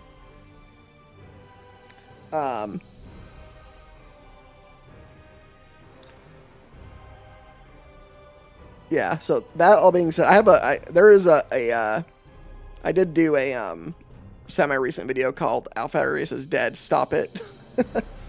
Because I get so tired of hearing in groups people going, oh, I don't know, he could be alive. I don't know. You know, there's no telling. But no, he is firmly dead. And then Omegon is an unknown factor, though. So Omegon. So one of the interesting things that happens with the Alpha Legion lore is after the heresy and stuff, in the in-between times between 30k and 40k era, there's a recorded battle between the Ultramarines, Rabout, and Alpharius, supposedly. And supposedly Rabout kills Alpharius in this fight, in the records of this fight. Now, a couple problems with that. Number one, Alpharius is dead, which we know, but number one, the Alpha Legion is so, what do you call it, compartmentalized into different groups that they did not act like a Primarch died at all in that fight still. So, you know, like, Rabout thought that the forces would, like, retreat or, like, run away, basically watching their Primarch die. But no, they just kept fighting as if nothing happened, because that's what the Alpha Legion does. Like they're built that way. But anyway, but on top of that, the record for that fight apparently was put into the records by an Inquisitor. And guess who that Inquisitor was? An Alpha Legion spy, it turns out. So how real was that conflict? And then this conflict is called the Battle of Iskandar, I think, or Iskandar, something like that. And then on top of that, now that Rabout is back, I believe it's canon lore somewhere that he was asked about that fight and doesn't recall it ever happening. And Rabout has perfect memory, so he doesn't know that he doesn't remember being there. And then if that fight happens, if we get to see that after the Heresy books, and he goes there and does fight in Alpharius, depending on how quick that fight is, we'll know if that's a Primarch or not. And so, if he did kill a Primarch there, it's Omegon, and both twins are dead. But I tend to lean towards it having never happened. Omegon might still be alive in 40k, but nothing has been hinted at for him being alive. One of the weirdest things about the Alpha Legion is that they had 2 Gloriana class battleships. Usually each Legion and Primarch was given one Gloriana class battleship by the Emperor. The Alpha Legion got 2. The Alpha and the Beta. So they have 2 of the biggest, most powerful warships ever. And then both of those ships are completely missing. Like, no one knows what happened to them. Not other Alpha Legion members. No one does. Oh, wait. That's Space Marines. Crud.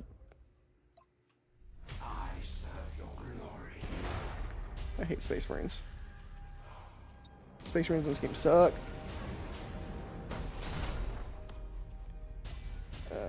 Do we have any scanny ability? No. Okay.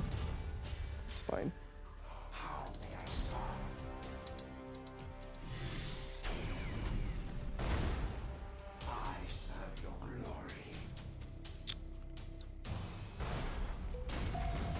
I hate fighting Space Marines in this game.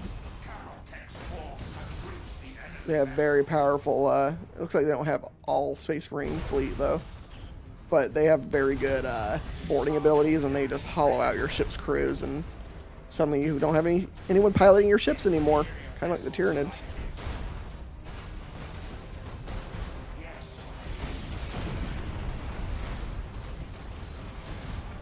It's annoying.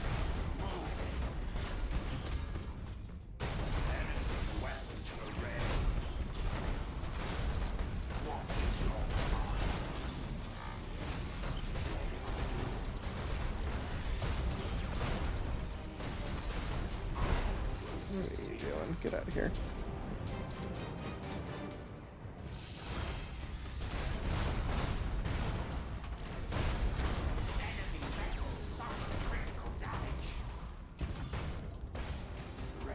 Can we do dual? Oh, yes, we can. Okay.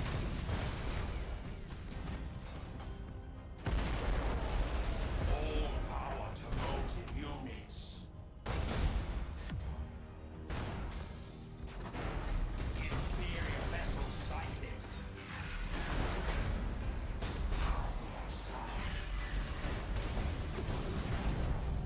What is your command? Reaching gate velocity.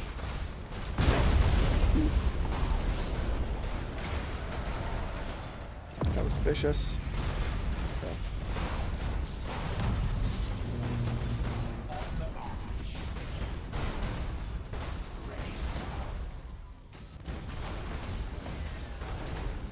Boarding successful. Flayed ones are feasting. The Mechanicus have pretty good ships. They've got a lot of ships with like Nova cannons, and they're pretty good. Like, I don't remember their specialization per se, but I remember them being pretty good. I like their fleets. You get, I mean, their biggest ships are Arc Mechanicus, which are cool. They have a pretty cool art scheme and everything. I think they specialize in support more than direct assault, so like you bring a fleet of them along and they can like repair your other ships and support them with abilities and stuff. If I remember. Although, but then they do have a lot of Nova Cannon, like longer range weaponry, I believe, which is nice. Oh, he's running away over there.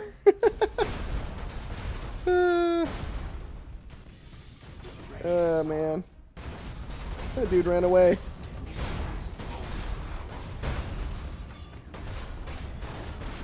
Oh, into Mechanicus lore? Yeah, they have pretty good lore.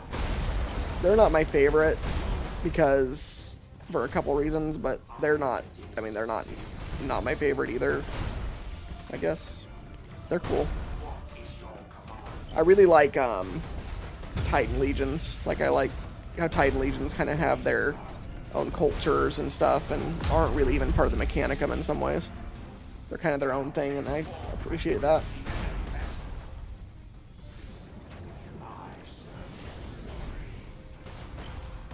Kill. Kill. Oh man, we're almost lost that ship. Let's do this. There. Retreat. I love that Necrons can phaser ships anywhere they want. It's pretty awesome. Come on, kill it, boys.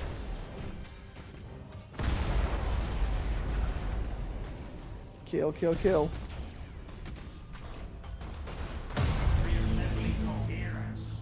Okay, there's a... Oh yeah, we have to fight off that too. We have to kill that too. Good thing we fought over here, not over there. Because we definitely don't want that fighting over there. You can park your butt right over here and repair.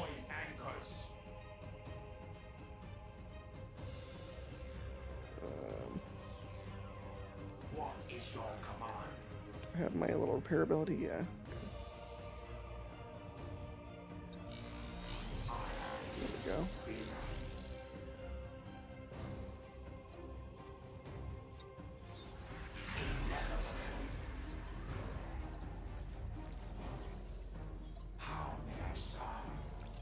That scarab ability is so good.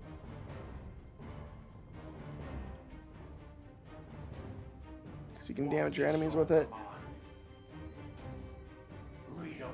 And repair your allies with it at the same time. Energy to recoalescence.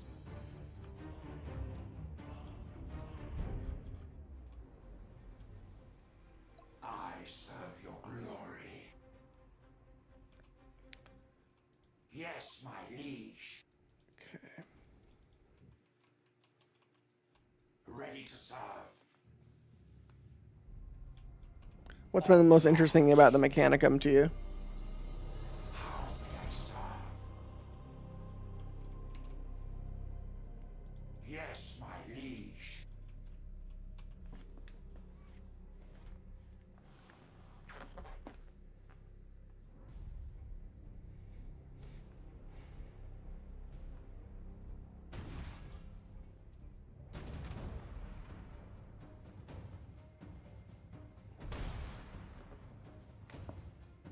I serve your glory. Okay. I need to be careful with this.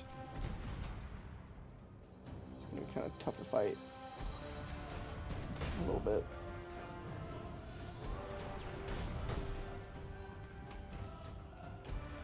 I am the dynasty spear. Engage in weaponry.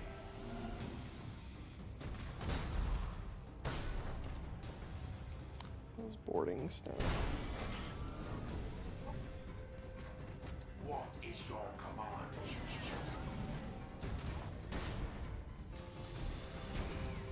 How may I serve?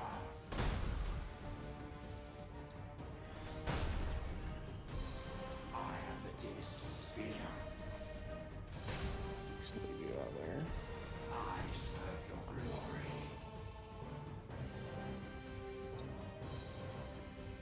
Ready to serve. Ow. Can you not?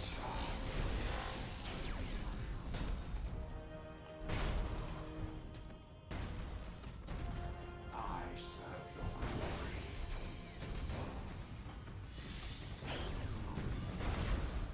Yeah, well.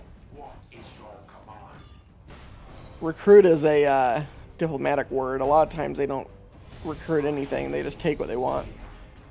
If you you want a good book series for the Mechanicum or Mechanicus, look into I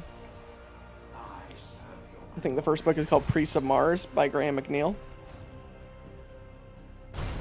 It has the biggest Arch Mechanicus in it, and the Mechanicus is undertaking like a exploration fleet into the Ghoul Stars, which is cool. Or maybe it's the Halo Stars. I don't remember where exactly they're going. They're going out to unknown space, though, which is cool. So they're doing an expedition like that. But in that book, like, there's some people that live on a planet somewhere, right? Just chilling, drinking at a bar like they did every day after their shifts. And then, like, some Mechanicum just forces come into the bar and, like, take everybody and press them into service aboard the Arch Mechanicus. So suddenly they're just slaves to the Mechanicus. And, yeah, I mean, the Mechanicus are, they are cool. They're, for being a human faction, they're pretty alien humans, and some, like, they're very inhuman for what they are. Like, they're really cool. What is your command? They're one of the creepiest factions for the Imperium in a lot of ways.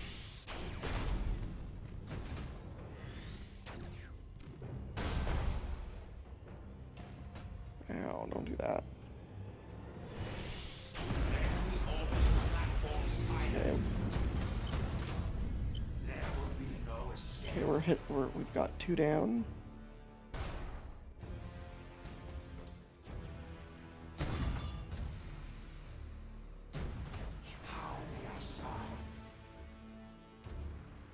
Don't get too close now. I serve your glory.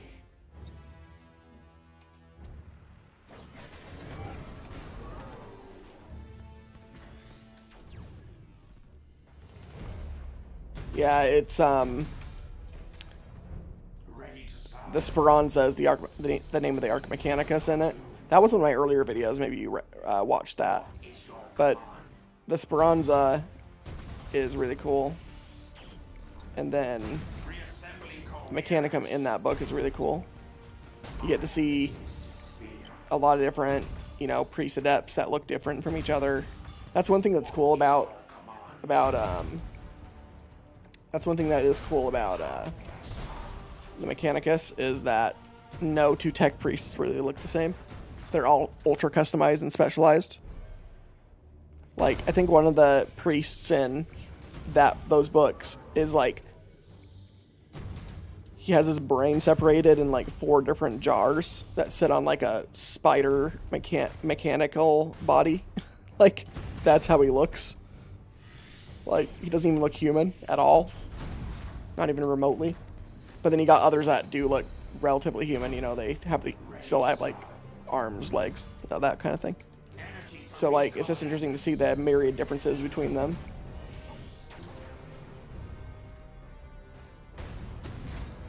Whenever they show up in the books.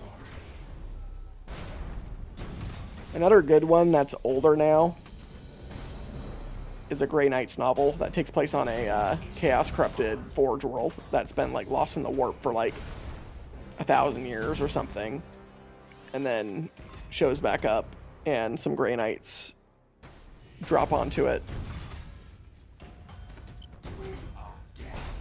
So you're dealing with like a lot of dark.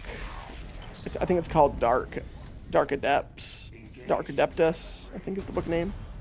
Or Dark Mechanicus, one of the two. That's pretty fun too.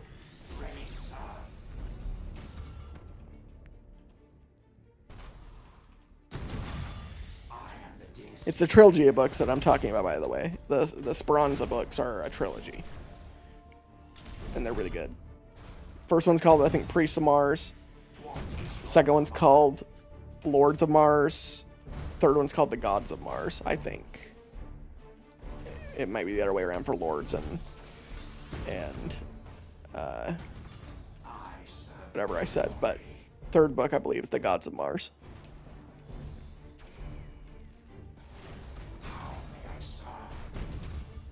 It's good stuff. Oh, wait, we don't want to do that. No.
Assassin types, Eversers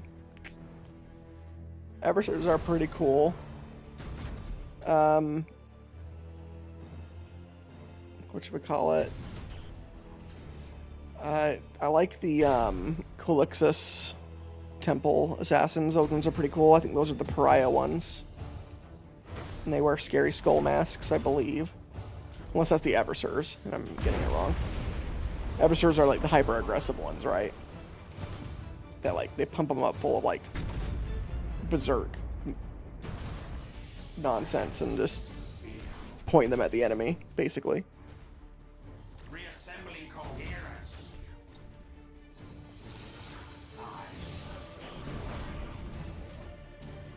Shroud strike successful.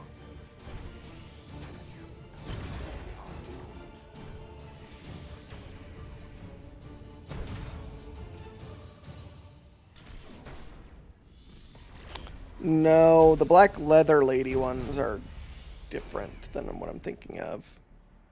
Maybe the Everser is the pariah type. I don't know. There's one with a skull mask that is used more for like awesome. I don't know. I'd have to show you a picture of what I'm talking about. There's a picture of them, of one of them messing up the Tau.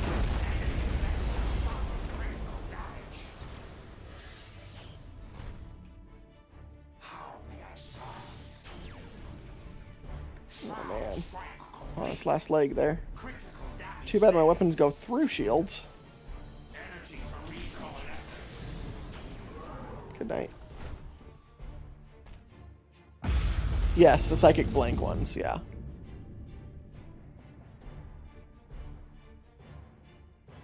Those are one of my favorites because they're just cool.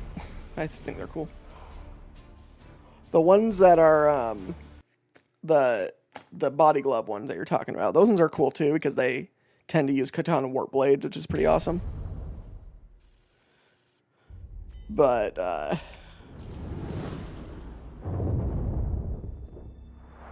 and I don't know if it's that assassin type. There's one kind that can really like, they can like do really crazy stuff with their like body form. So like there was an assassin in a book, I don't remember which book it was in, but there was this female assassin and she, I forget where she was even, but she was infiltrating, she was a loyalist, and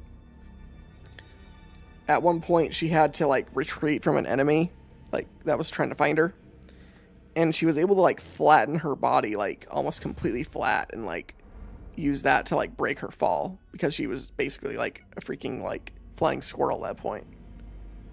And then like she runs down a hallway and like a regular soldier or like some kind of crew member that was not a traitor, by the way, just a regular person, sees her, and she like without stopping running, she like sprays like a spray into his mouth as she's running past him, basically, which like instantly like kills him with a heart attack because she doesn't want anyone to know she's there. It's just yeah. There's some crazy stuff with some of the assassin books. You should read the book Nemesis set in the Horus Heresy. That has a whole team of assassins. And they try to go assassinate Horus. And they run into a corrupted assassin that's like called like a black pariah. It's like somehow a warp chaos corrupted pariah assassin. It's really weird and cool.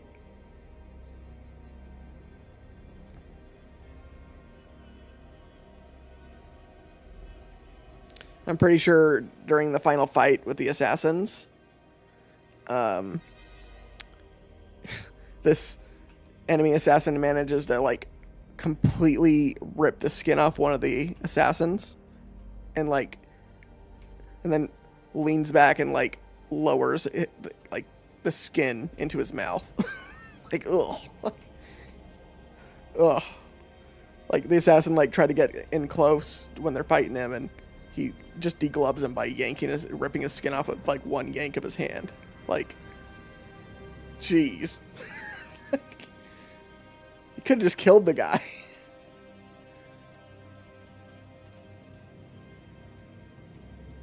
Not snack on his skin.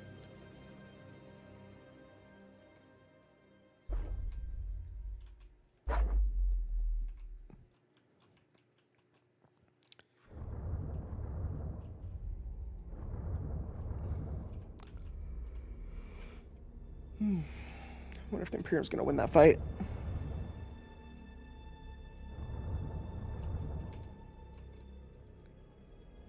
Okay, we're all healing up there. Okay.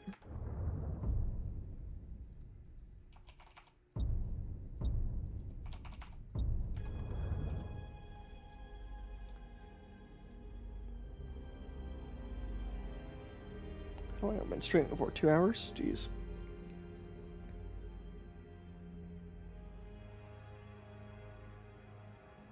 Yeah, Assassins are no joke. They're some of the best warriors the Imperium has, that's for sure.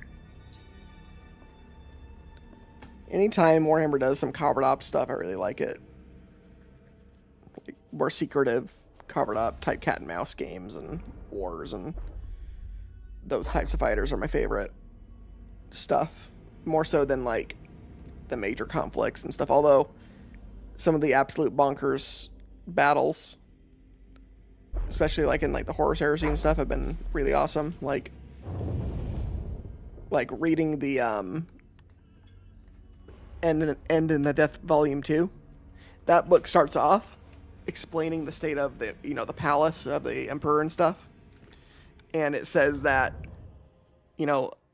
next to one of the last walls of the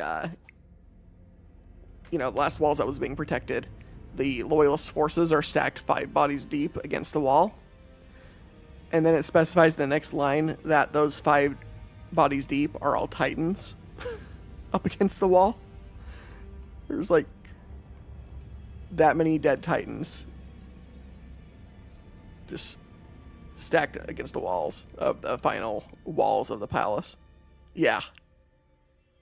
Yep.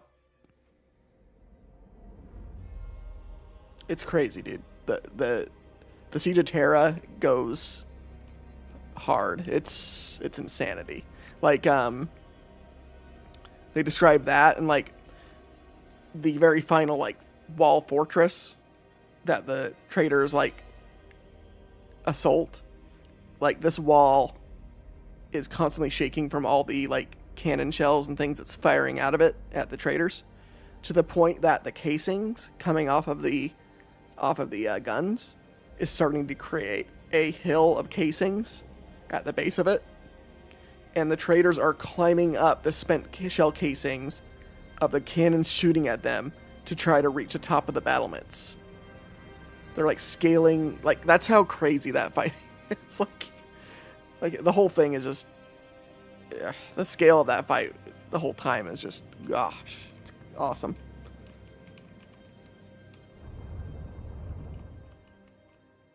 The Drop Site Massacre. That's one of the best battles in the Horus Heresy.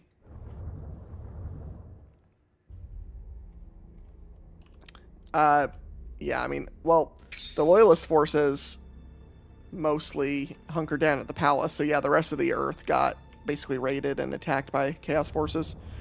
Also orbitally bombarded, because the Imperial fleet, what was left of the Imperial fleet, retreated and went into hiding, as like to like be in waiting in case they needed to try to evacuate the Emperor. So like the Phalanx and a few other ships are all hiding near Saturn, without like any power up at all, so that they aren't detectable. And they're just waiting to hear word from Rogal Dorn in case they have to try to get the Emperor out. I guess we can go fight this here and take this, right? Or this. No, that's a big area we don't want that right now.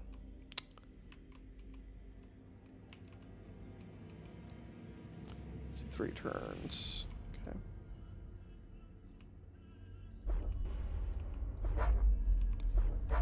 We'll just auto battle that battle. Okay.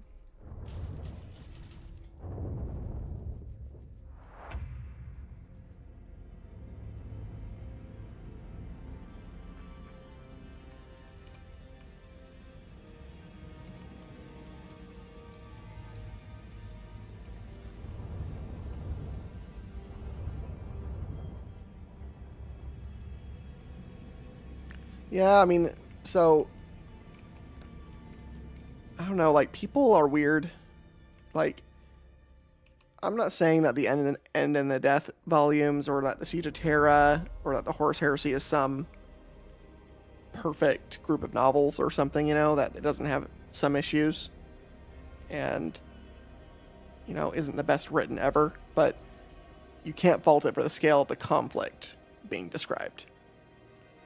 You know, like in volume 2 of End of the Death, it further like is talking about part of what people have been criticizing these final books for is it doesn't focus completely on the characters that people want to see. It's part of it focuses on the state of the world, but I like that. And it talks about how like around the palace there are entire loyalist armies that are intact, but they're just like out in the middle of the wastelands, just kind of hunkered down, not sure where the enemy is, and all communication is broken down, and coordination has. So like, there's just loyalist armies, entire armies, like tens of thousands strong, wandering the wastes around the palace, finding enemies to fight. You've got like chaos forces doing similar. You've got the remnants of titans, loyalist titans. You got the last loyalist titans fighting the endless hordes of marines and beastmen and other forces of chaos, to the point where these titans, they're like falling back, you know, like as best they can, but they're literally getting climbed and like boarded by like just the sheer amount of like soldiers around their feet. Like, they're titans, right? They're warlords, Reaver titans, but like the sheer amount of chaos forces that are there are like climbing up them and like getting into them and killing them as they're fighting, you know, to the last titan. Like, there's just like just the descriptions alone for me, I love thinking about.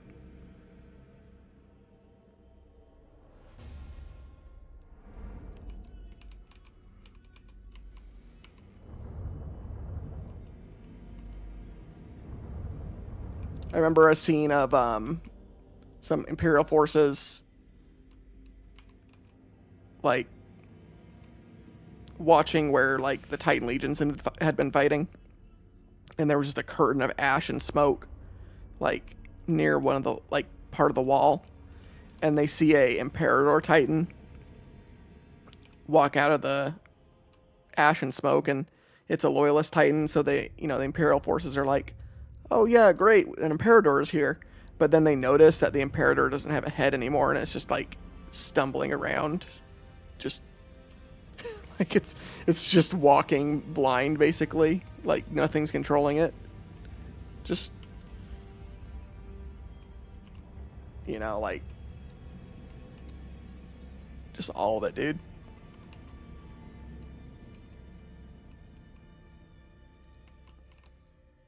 You know about the drop site massacre, right?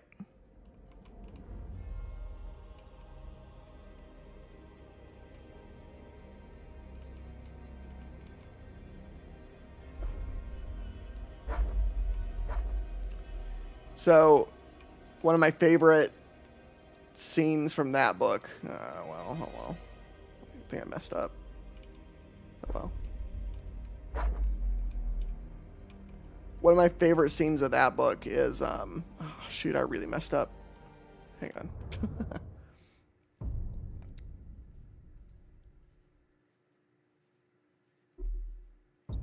on. Well, so one of my favorite scenes from that comes from the book Fulgrim. And so you have the Emperor's Children and the Iron Hands in like brutal close combat fighting each other. So you have the first captain of the Iron Hands fighting the first captain of the Emperor's Children. I forget what his name is. I want to say Julian, but that's wrong. But anyway, the first captain of the Emperor's Children. And so they're fighting each other. I think Santar is the name of the Iron Hands captain. Anyway, Santar lands a vicious hit against the first captain's face. Like absolutely, like, just a crushing blow across the cheek. And Santar goes to finish him off, you know, like he's on the ground, like rolling around as if in pain. Julius Caesarion, yep. I was close. Julius, yeah. So Julius, when Santar approaches him, he ends up shocked because Julius is actually like writhing in pleasure on the ground from getting hurt so bad, and then Julius gets back up and like has bones sticking out of his cheek and stuff, and he just says to Santar, "Thanks, that was exquisite." And then he like completely disembowels Santar and so Santar like falls onto like his knees. I think Julius beheads him, and then he picks up Santar's head in his helmet still, and like kisses him on the lips, and then throws the helmet up in the air. And the fighting is so intense that the helmet gets kicked around by all the bolt shells flying over the heads of the current like smash of bodies that they're fighting in. Like, that's how vicious the fighting is depicted. like a helmet's bouncing around from that much bolter fire. Like, just yeah.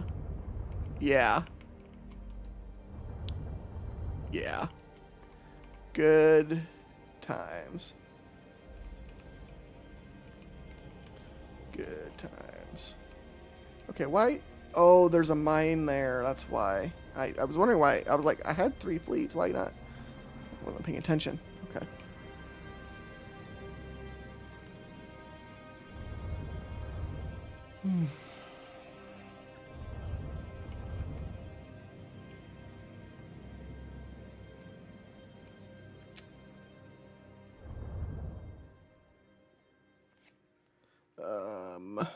Nope.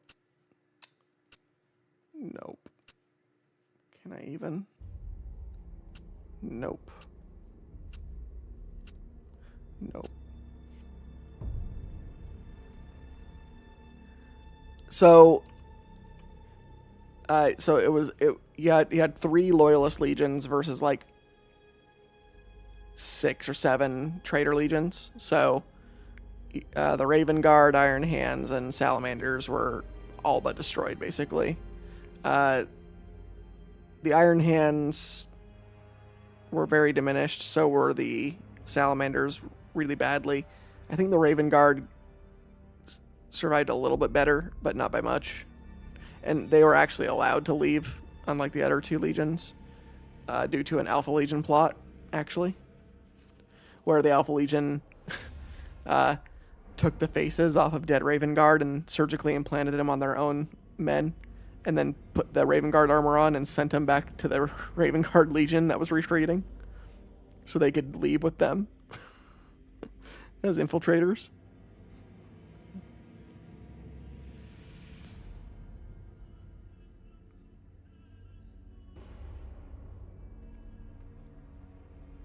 So, I mean, you're talking about, like, tens of thousands of Loyalist Space Marines killed per Legion. Probably close to 200,000, possibly, killed in that single fight. So, if you were to mount that to chapters, you're talking, like, I don't know, what's 2,000 chapters worth? Something like that? If 2,000 times 1,000 is 200,000. A lot died.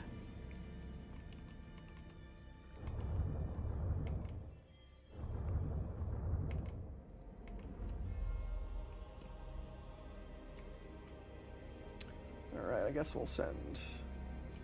Nah. Kind of want to send him in. Okay, we can send you... We can send you. I think we should send the Scarabs in. Scarabs always do good. Although that's a hurt fleet, so maybe not. Oh. We have another Scarab.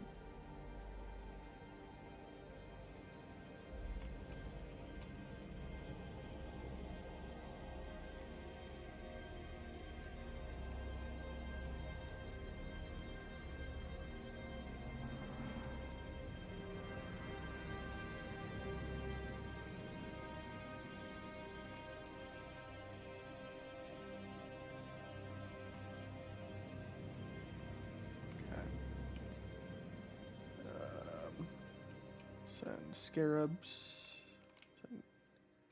Oh, that's right, you're repairing.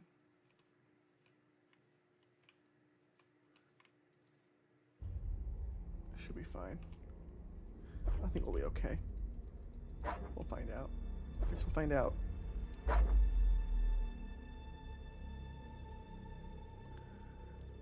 On Mars? Yes. Yes, it does. You get to see the fall of Mars to the Chaos Forces. So you get some Titan Legion fighting. You get different Magos fighting each other.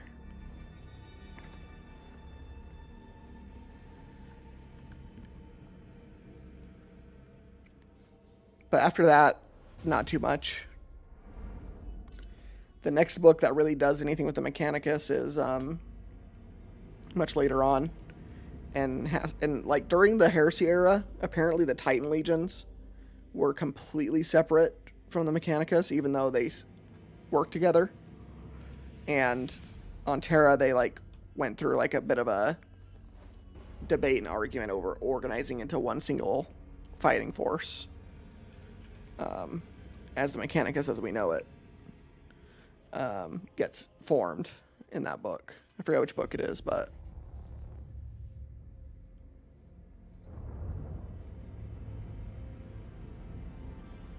I think it might be a short story, not a whole book. It's got a picture of two. No, it might be the short stories that have the Imperator Titan like face looking down on a bunch of people.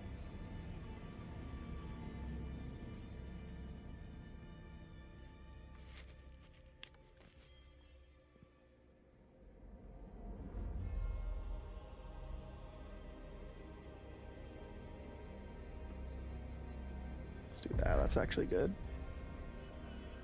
Okay. All right, let's see how we do. There's a lot of defenses here. Looks like Dark Eldar, huh? And Yanari.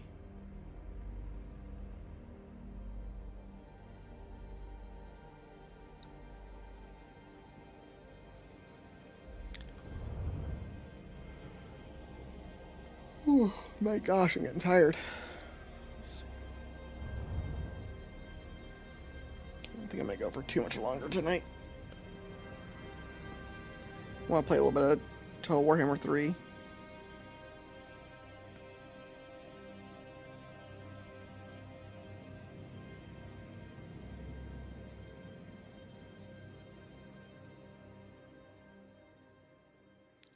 But I don't really want to stream it. I want to just chill.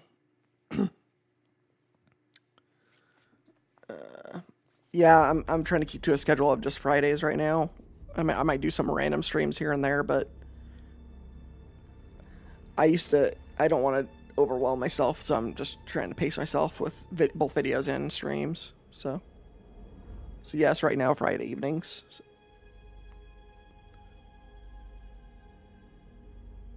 And then videos come out usually Mondays and Wednesdays or Thursdays. That's when I try to do the second video. I'm trying to do 2 videos and the stream a week. Unless I like get really inspired on a topic, and then I'll do more videos in a week, but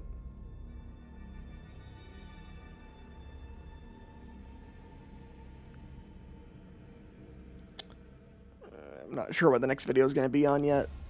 And actually, I might be a little preoccupied reading End in the Death Volume 3. And then I'll want to do a review video on that, of course.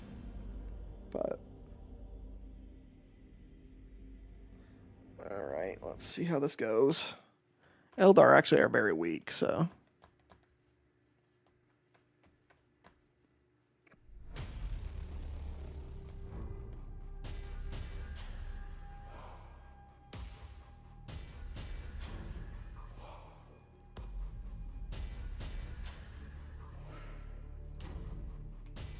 yeah, I brought the hurt ship, oh well.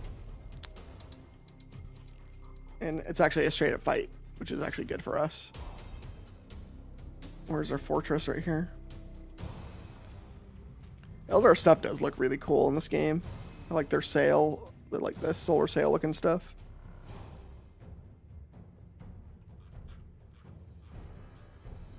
I am Kayla Mencha Kane.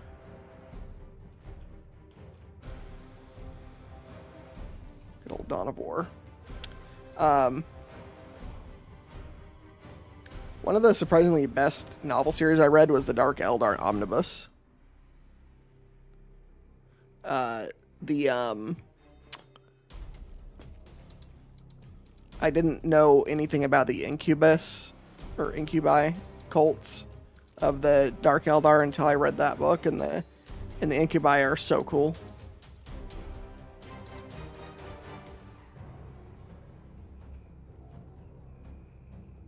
You have Drazar, who's like their de facto leader, who's really cool. Like, no one's sure who he is. He just showed up one day and just obliterated the current leader of the cults. And just keeps killing anyone that challenges him.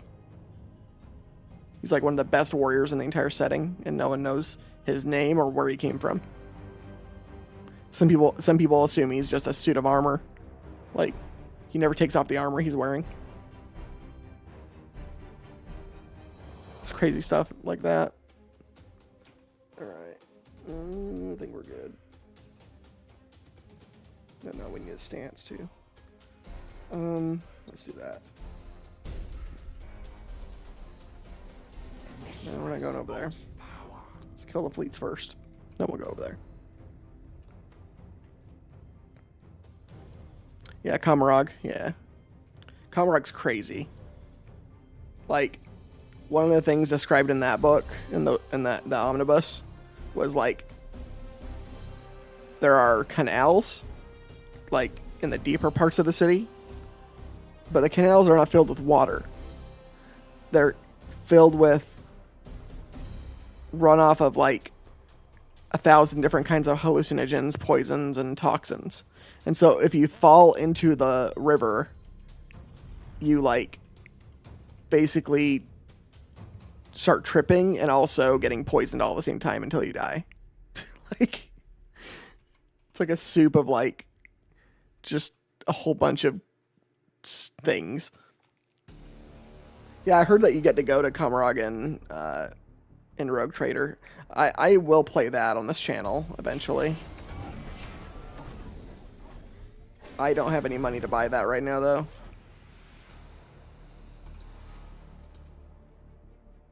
And I have Baldur's Gate 3 to get through as well.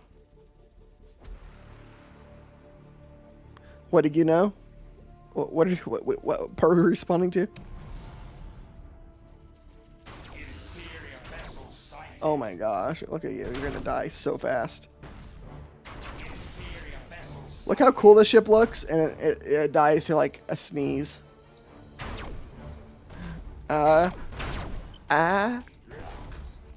Achoo! Come on, sneeze on him. Come on, ships, sneeze on him.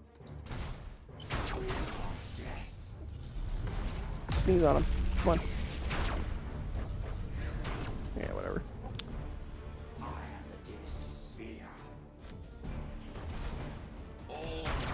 Achoo!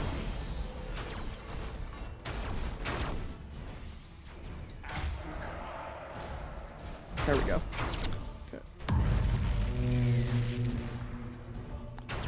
Okay. Destroy this ship. Okay, don't mind if I do. Let's see. So.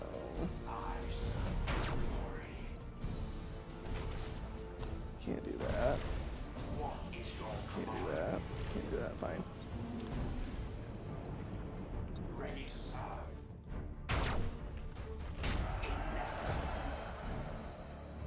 I serve your glory. Where are you going, sir?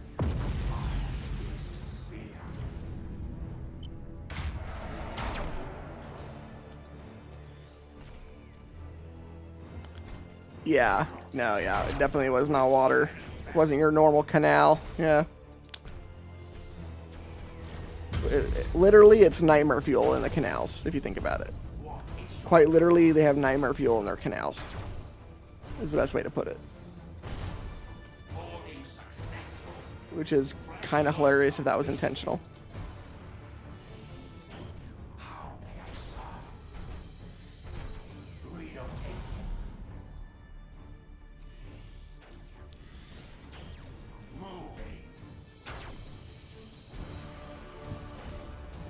And then like their mad scientists, which are the like the Hemiculai or whatever, however you say it,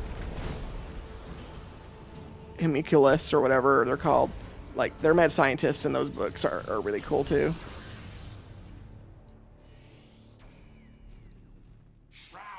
Like the amount of like how they dodge, how they cheat death, like.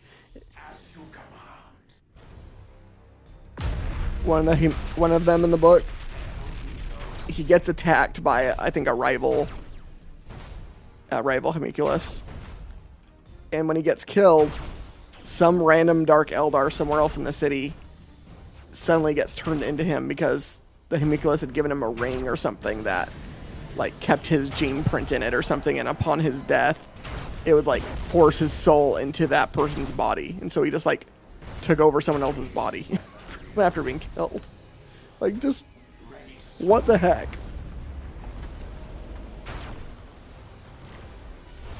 Or like I think one Hemiculus was surviving just with his head, and his head is being carried around or something. Like, those characters are crazy. Like your quintessential mad scientist.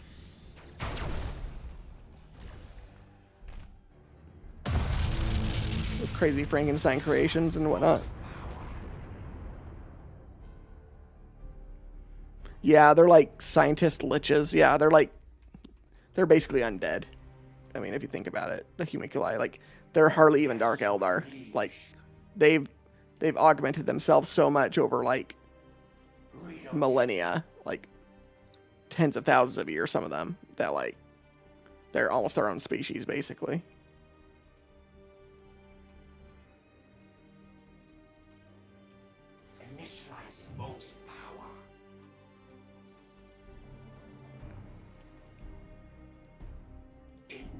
You know what sucks about YouTube right now? The live stream shows 0 viewers despite you being here. Like, so I have no idea how many people are actually here watching.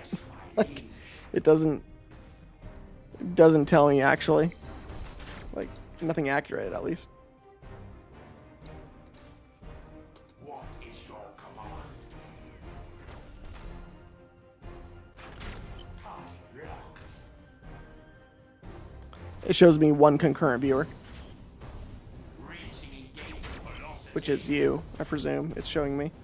But then when you stop chatting for a certain amount of time, it shows 0 viewers. But then when you drop a chat message, it shows 1 viewer again. So I don't know. Like, I wish they had a better, more accurate way to like indicate who's here or not. It's funny.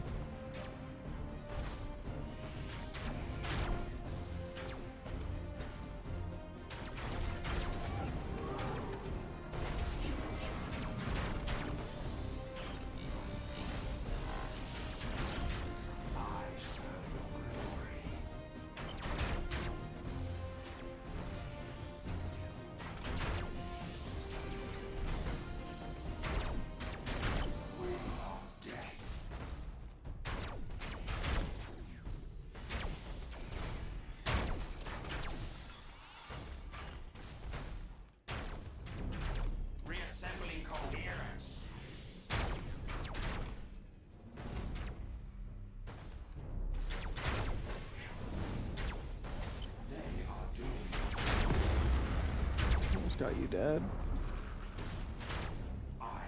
One thing I always like to do with the Imperium against fortresses is, if I had the fleet around, I had a fleet that was almost all Nova Cannon.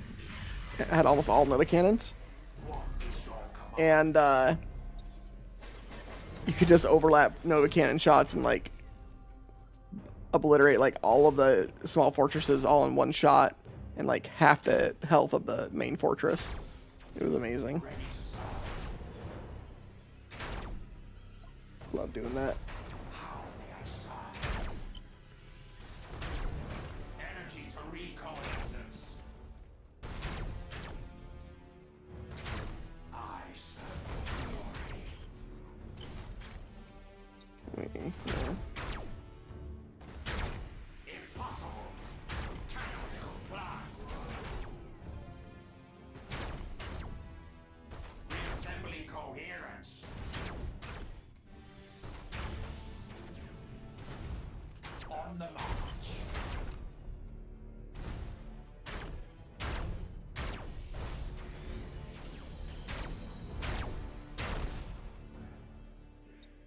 Impossible. Cannot comply.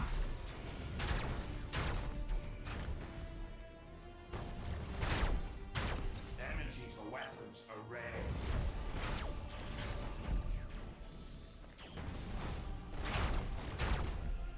It would help if I had the right stance on too. I was actually in the wrong stance there. What is your command?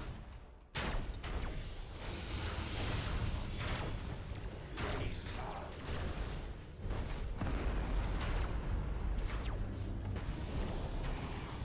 Shroud strike complete. Critical damage limited. Energy to recoalescence.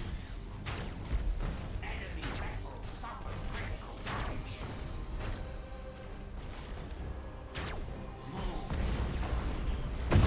Oop, didn't do that. It worked though. Kaboom. I'm crushing that too. I'm sorry, ship. I didn't mean to crash you into two of them. Oh gosh. Okay. Yes, my liege. That was a terrible ship captain right there.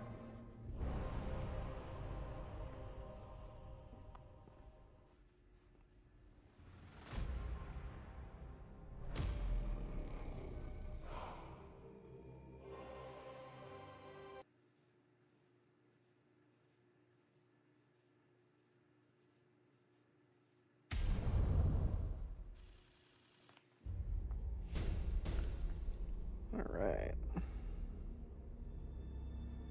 Oh, we got threat level reduction. That's nice.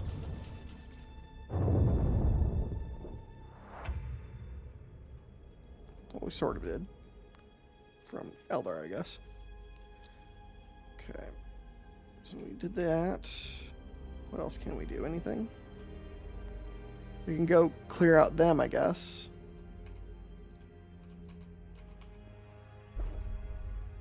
Might as well. Yeah. Oh well.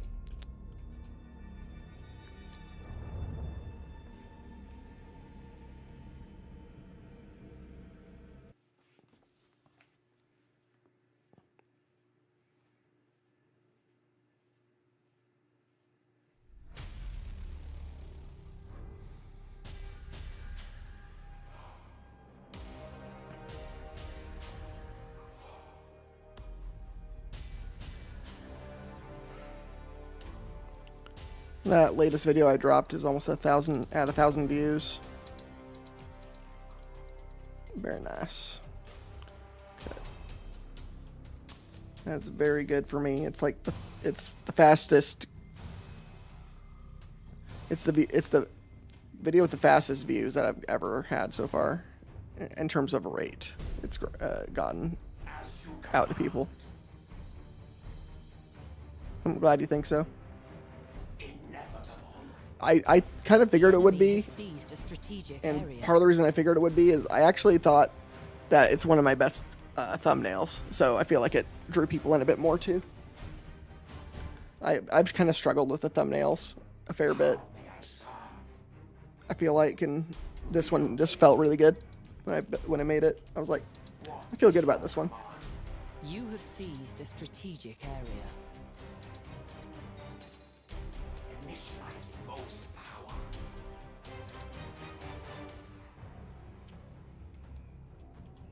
It's also probably one of my more confident videos too, which, yeah, makes it a better video. It's me talking about something I know a fair bit about, because, like, I read a lot of books that take place on Terra at this point, because a lot of the Horse Heresy books take place on it. And then I haven't really read 40k books that take place on Terra. There's a few out there, but not that many. I need to read those ones too.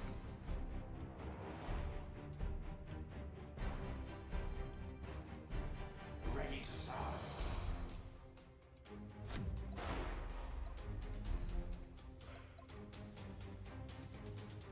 Motive units fully engaged.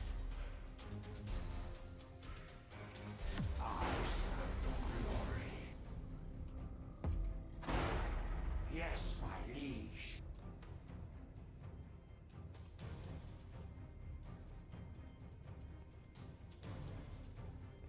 You have seized a strategic area. I am the dynasty spear. Don't hit each other, please. Ooh, that was close.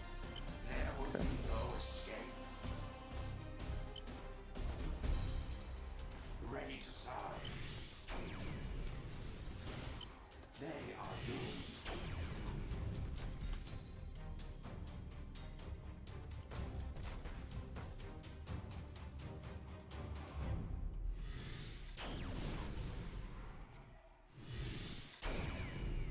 What is your command? I serve your glory.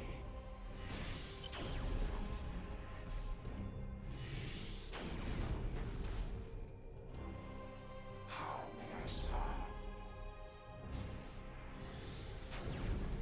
I serve your glory. Relocate. Bring terror unseen. Inevitable.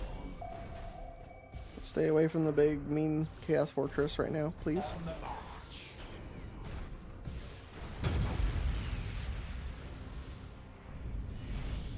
Enemy orbital platform silence. Really? Like, there's not really one about, like, Terra like that? Interesting. See, I don't even look at what other people have for videos. I don't. Like, I don't get ideas from anyone else. I'm basically making topics up that I like the idea of, you know? And I feel like, because I'm a fan, just like everyone else, that what I would like to watch might be what other people would like to watch. So even if someone has covered some of the same things as me, whatever, they might not have covered exactly the same info. No one has a monopoly on the same info, you know? Ooh, look at that. Look how weird this Slanesh ship looks. Look at this thing. Slanesh has the weirdest artwork. It's like a fleshy ship. Like, it's so weird. Ready to serve. So weird looking. I am the dynasty spear. Speaking of Slanesh, Slanesh is by far being the most annoying enemy to fight in Total Warhammer right now. They're my neighbors. And, do you have Total Warhammer 3? Have you played it?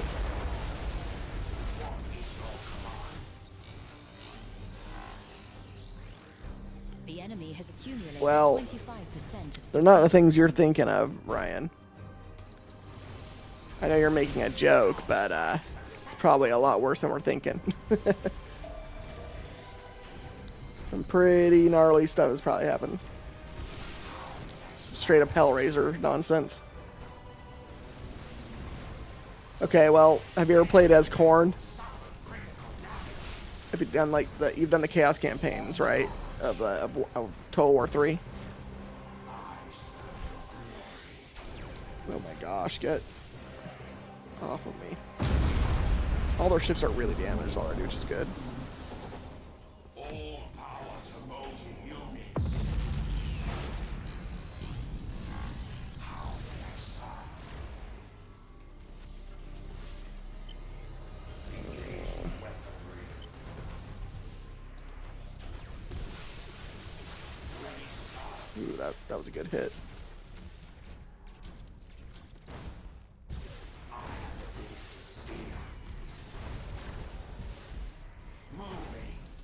chug into. 25% of strategic points.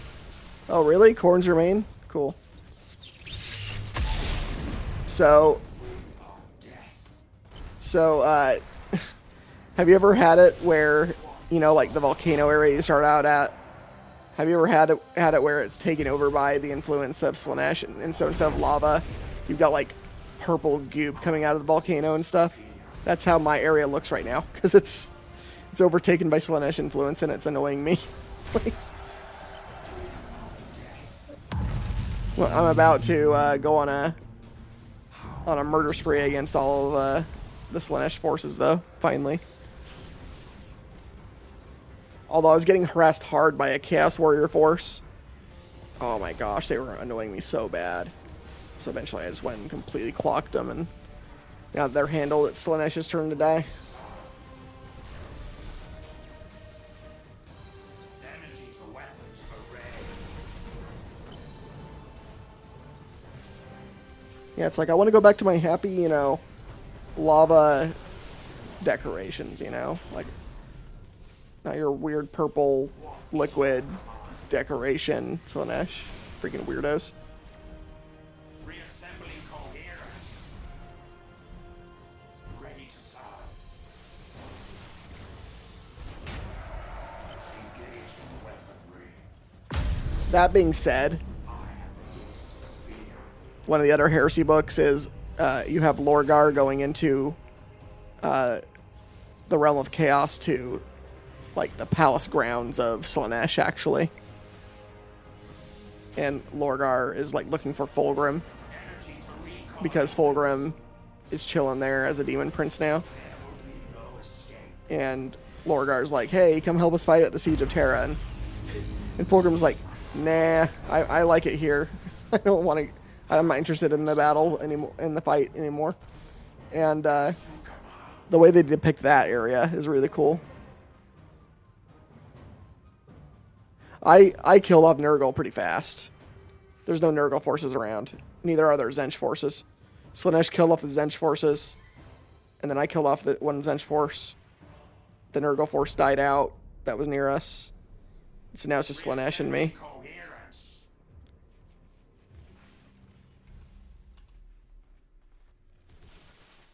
Collecting some more skulls. Ready to serve. The enemy has accumulated 50% of strategic points.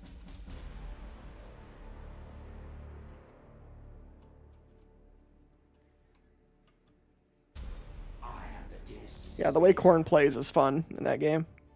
It's also really funny. You have seized a strategic area. It's like, economy? What economy? Just go fight some more things. That's your economy. It just cracks me up. array. Like, to heal your forces, you have to fight. Well, to heal them faster, I should say. It's such a funny concept.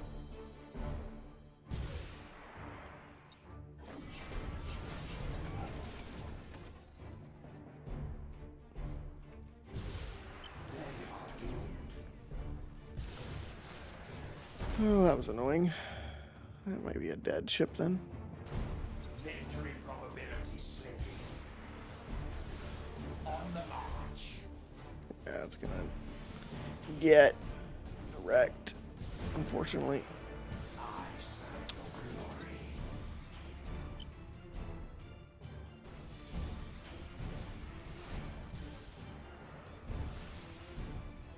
What is your command? There will be no escape. Let's close distance a little bit on this one. Take its shields out. Get the other weapon batteries in. Range. You have accumulated 75% of strategic points.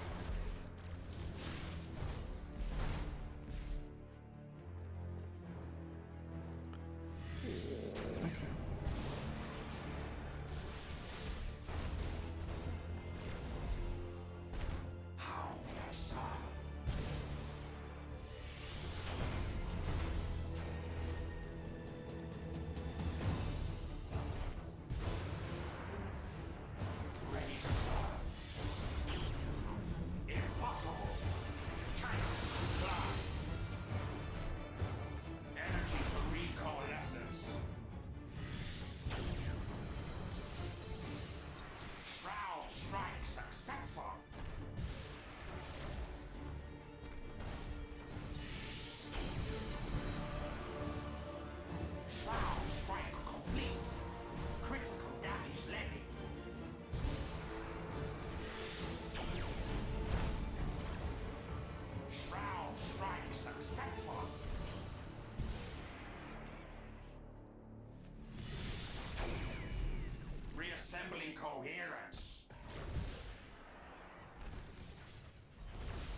You are close to victory by strategic points.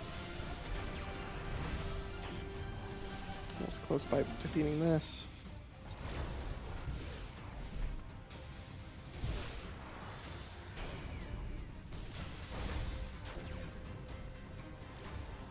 Sorry about that.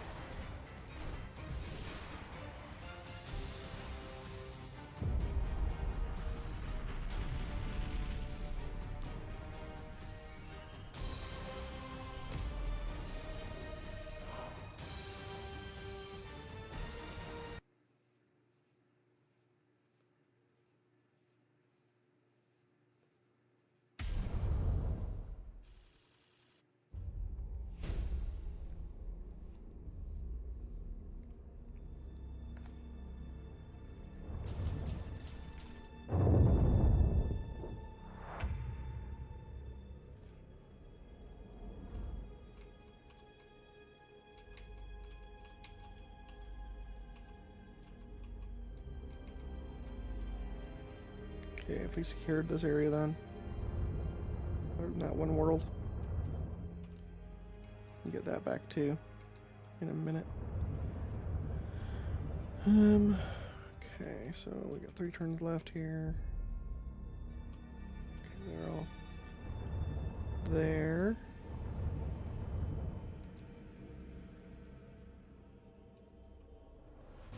Markin is just chilling over here.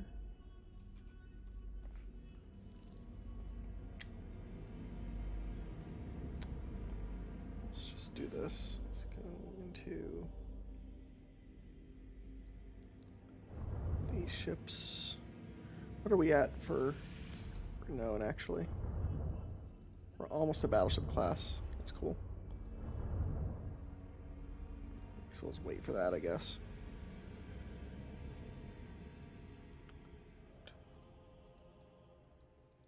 It's got 10 arc turrets, 3 particle whips.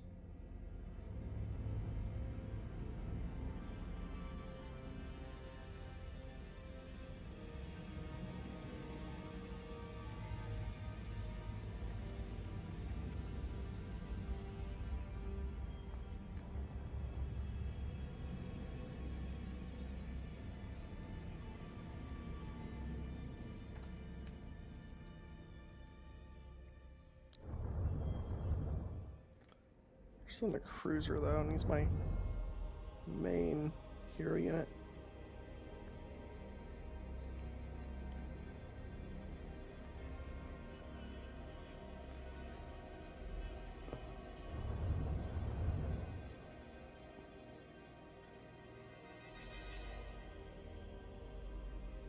Two cruisers. Yeah, we should upgrade these if we can. Let's see.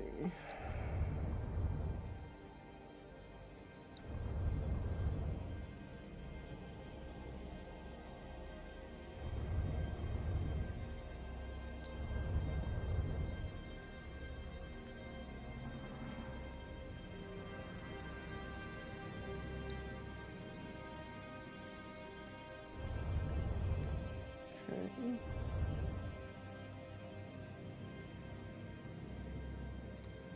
$381. Oh. It's fine though. Let's see. There's $381.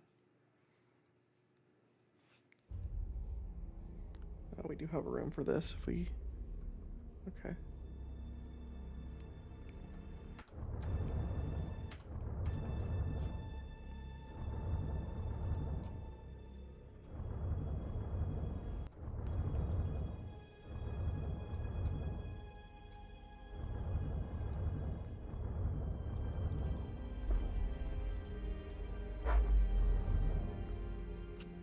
There we go.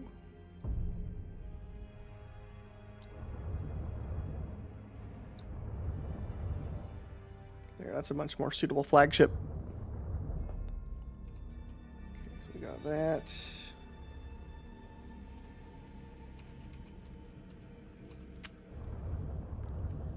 Then do the same thing with this one. We'll Take you, the flagship. Take you. Say goodbye to you.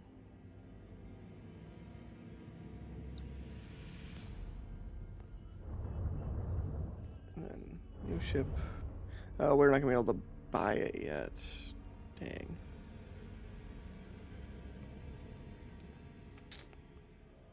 We don't have enough anyway. Okay.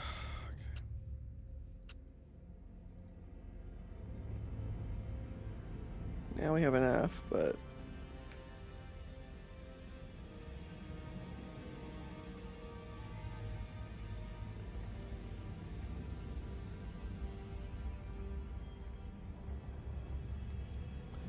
I don't know. Maybe battlecruiser instead.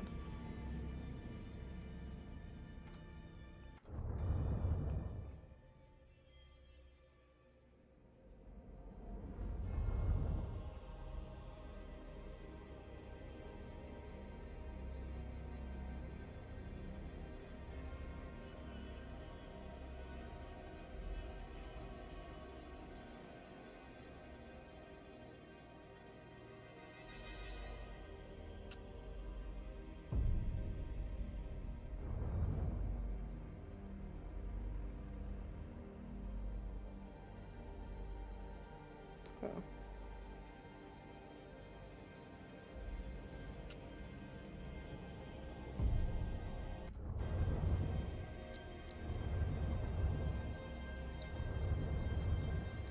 Okay.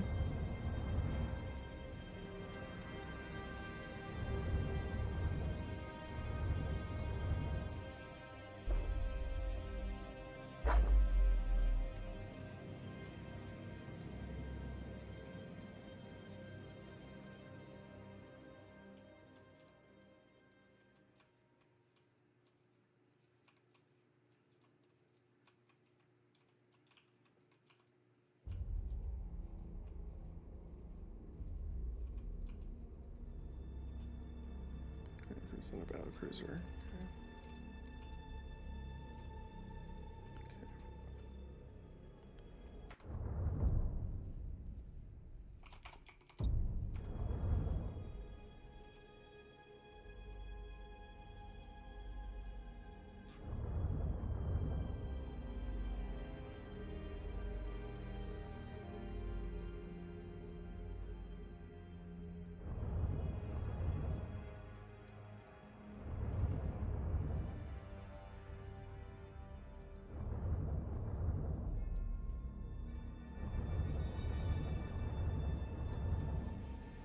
Three turns flat.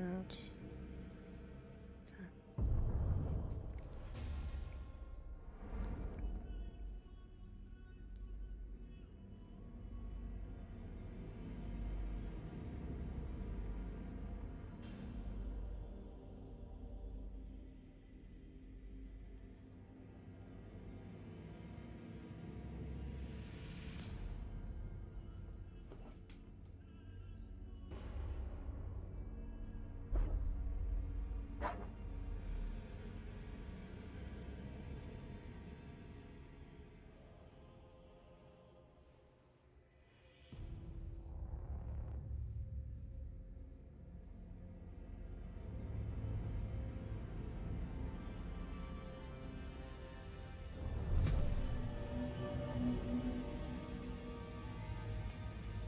All right, wait, urgency.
Motive units fully engaged.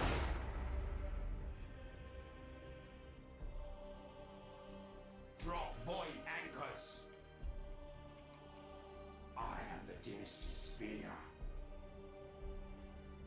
You have seized a strategic area. Ready to serve. The enemy has seized a strategic area. Moving.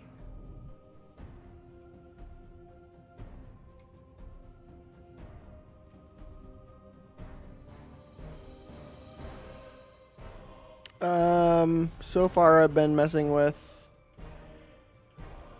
The enemy Warlock. has seized a I strategic haven't played very area. much of it because I tried to get my brother to play it with me, but he wouldn't. But then I've got a friend of mine playing it with me now, and so I just play it with them because I want it to be a shared experience. Seems like it'd be entertaining that way. But I'm a Warlock.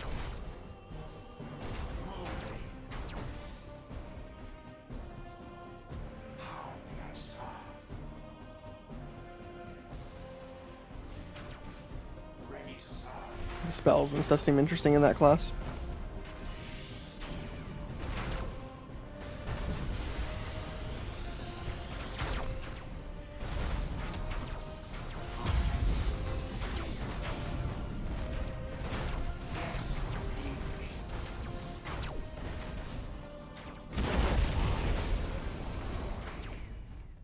The enemy has seized a strategic area.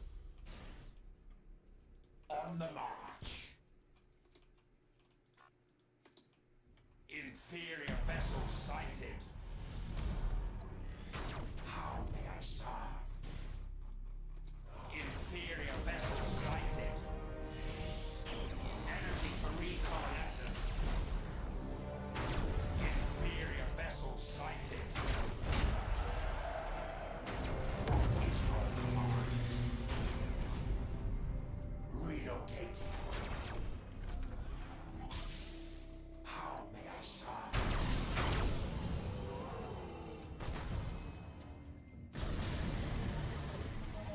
All power to motive units.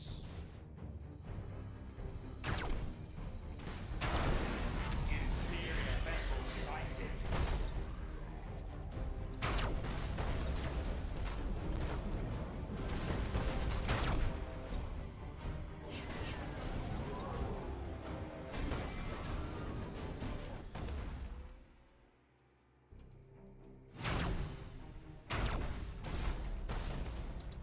I am the Dynasty's spear.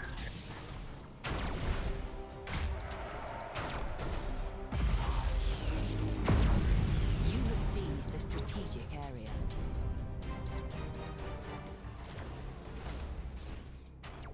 Ready to serve.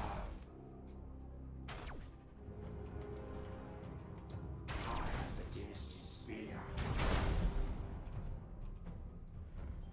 Motive units fully engaged.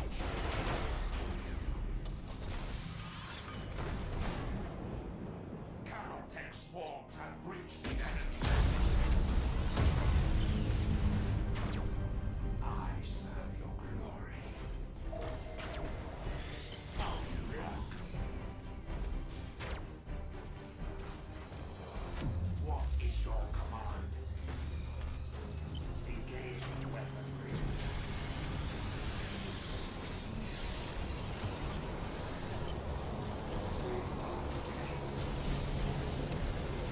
Total damage registered. All power to motive units. Inferior vessels sighted. Boarding success. Frayed ones are feasted.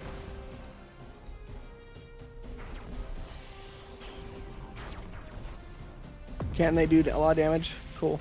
Yeah, they seem like they had pretty cool spells. You have accumulated 25% of strategic points.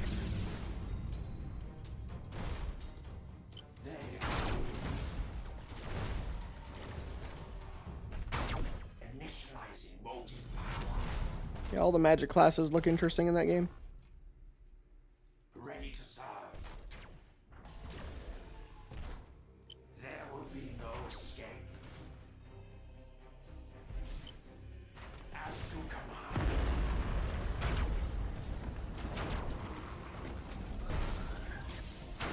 I serve your glory. I am the dynasty spear. Inferior vessel sighted.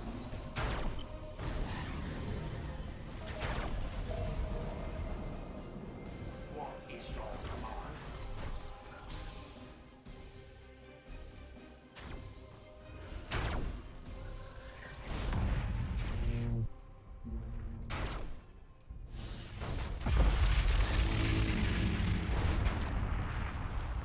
How will I serve?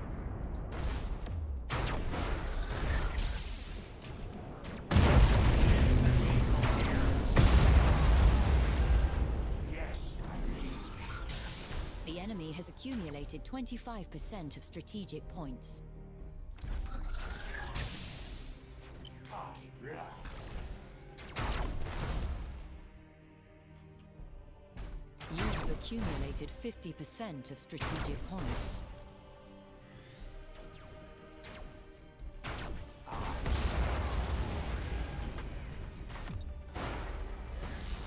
Relocating.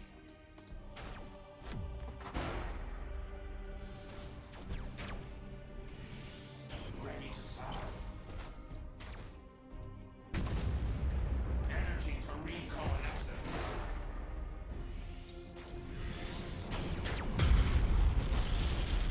Enemy orbital platform silence. I am the dynasty spear. Drop void anchors. Inevitable. There will be no escape. Ready to serve. Adopting defensive protocols. You have seized a strategic area.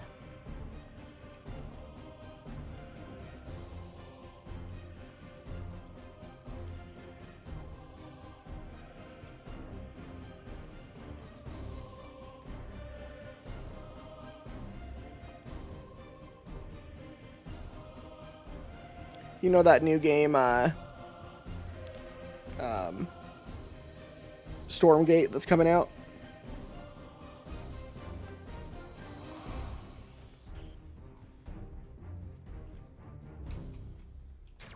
What is your command? I backed it on Kickstarter, so I got the closed beta key today, and I got to play a little bit of it. I think it's going to be pretty good, but it's definitely an early build, that's for sure. The dynasty spear.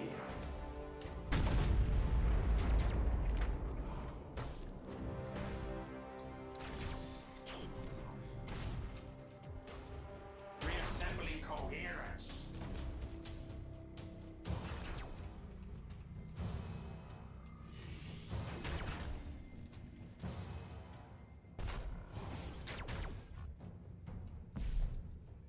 Motive units fully engaged.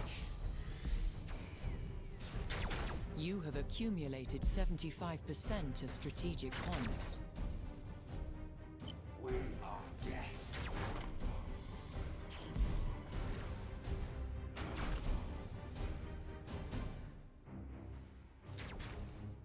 I serve your glory. What is your command?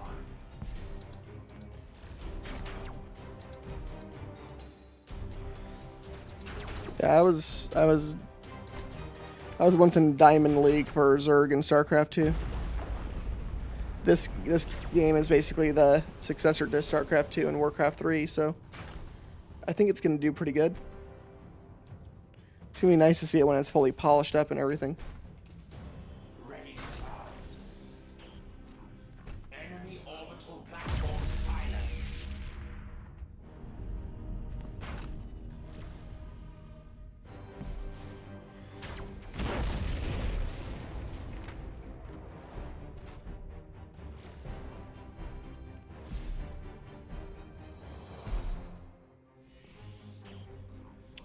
Protoss, huh? Good old toss. That was a Zerg main.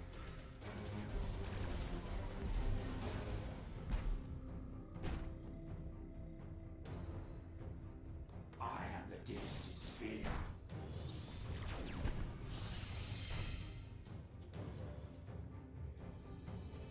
Shroud strike complete. Yeah, I was Diamond League 1v1. You are close to victory. I didn't like to do Points. the team stuff.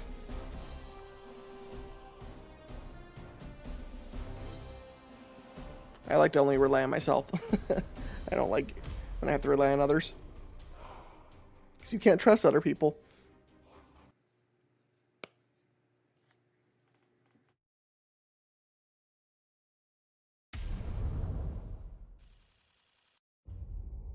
That's why MOBAs are lame.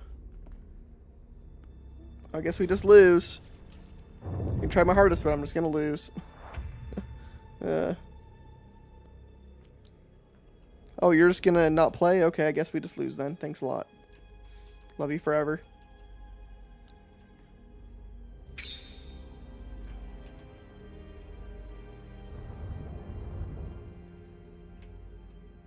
I don't mind like co-op stuff. Like the co-op mode of StarCraft is awesome, but yeah, I only played like a couple of team games.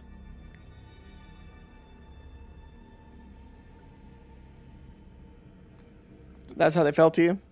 See, the Zerg, when I was playing them and playing them most often, I would beat Protoss pretty fairly, but that's because I would try to shut them down early to mid game, because late game you can't fight the Protoss or the Terran as the Zerg really.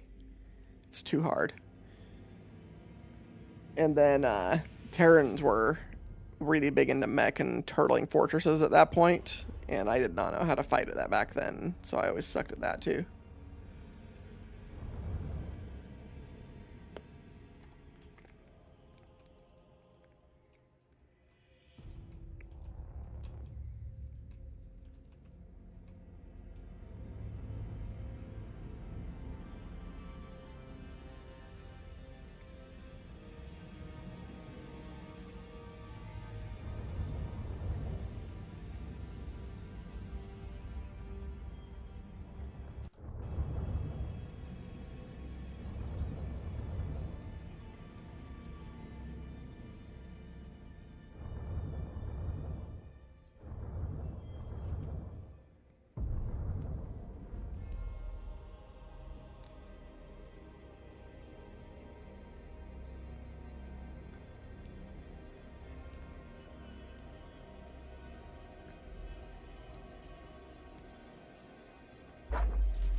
I could have possibly gotten to Master League, but I was really good at macro, not micro.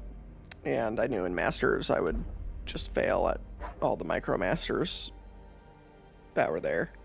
So I was content with having gotten to tier 1 diamond, and that's my claim to fame. That was good enough for me. 3 turns for an invasion there. Okay.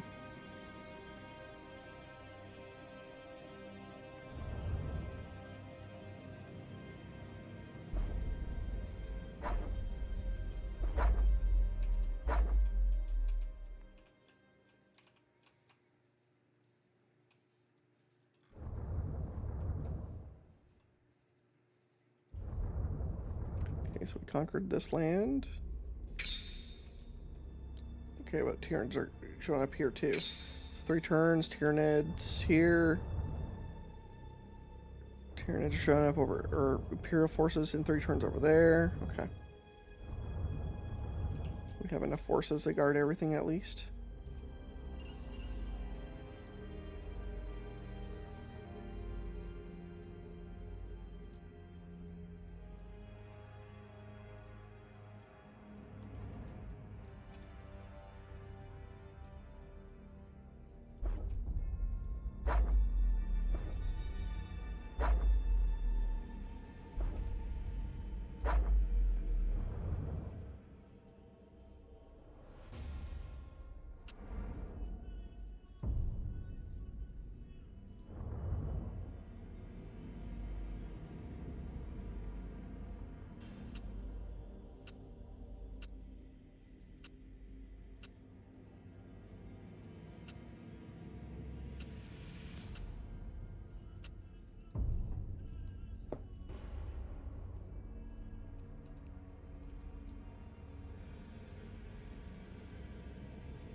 Well, so right now there's two factions. One is, I forget what they're called off the top of my head. They're called like the Vanguard or something. They're like essentially Terrans. And then you have the Infernals. And the Infernal is basically essentially Zerg in a lot of ways. They're your kind of more like remax really fast, all your units type of thing.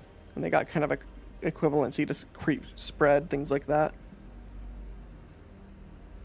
But yeah, I like it. I think it'll be good. I'm hoping it's more than good in that it revives the RTS genre itself. I hope it's that good.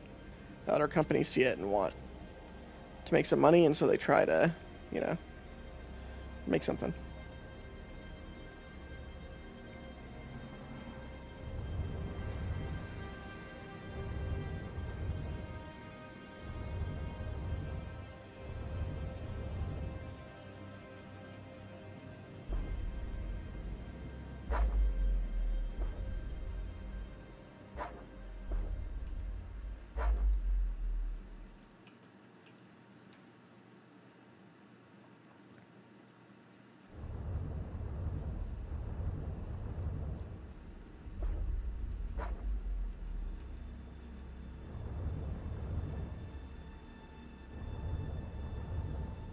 Yeah, graphically it looks pretty decent and stuff, and it's not my favorite art style. I don't like the semi-cartoonish art style, but it's whatever.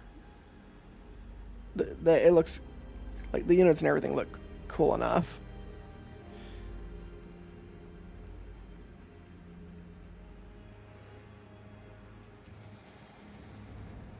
And there's going to be a third faction, but that hasn't been released yet.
A space monolith.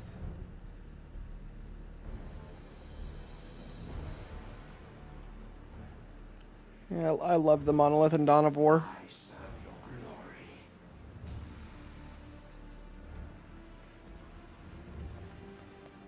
My favorite units ever.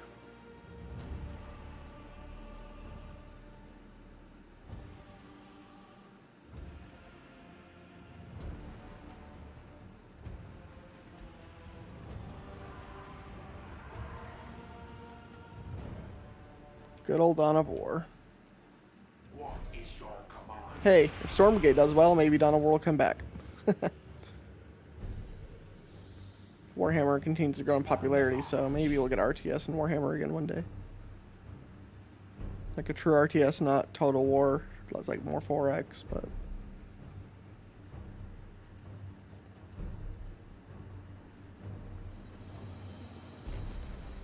Inferior vessel sighted.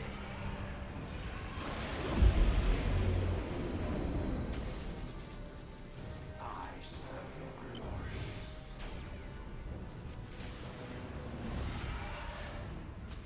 Ready to serve.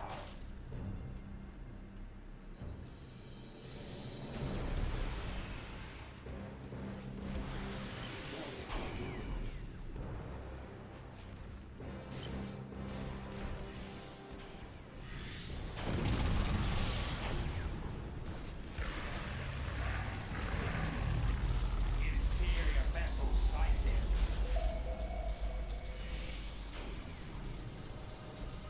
How may I serve? All power to motive units.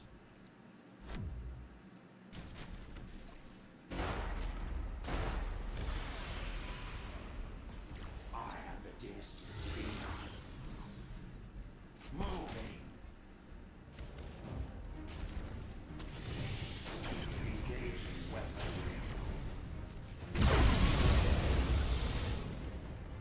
I serve your glory.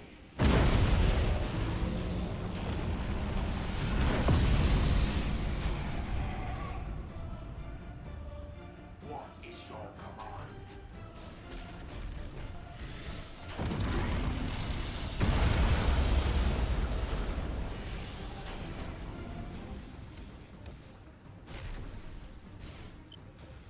There will be no escape.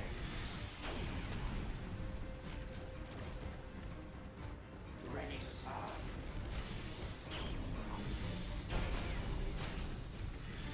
How may I serve? Energy for reconnaissance. I am the dynasty spear. Fully engaged.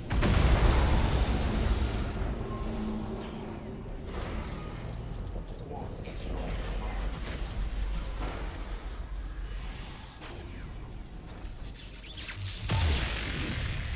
Cannot and swarms have breached the enemy vessel.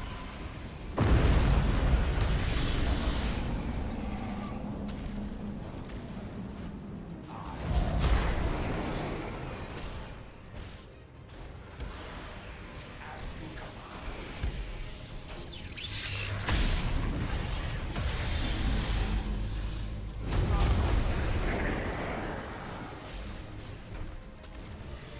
Boarding success.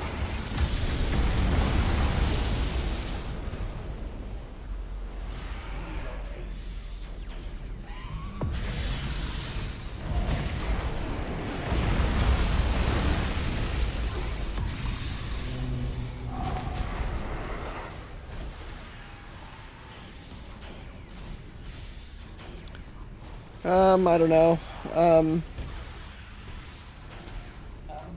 As long as Henry Cavill remains in charge of it, I think it has a good chance of being good. As long as Amazon doesn't do something dumb and, like, take that away from him. Give it to someone who doesn't know Warhammer, then I think it'll be pretty good.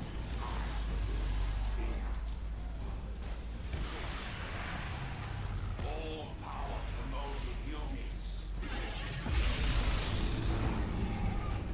I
See you, Ryan. I'm gonna head to bed soon too. Thanks for spending time. See you later. Damage registered.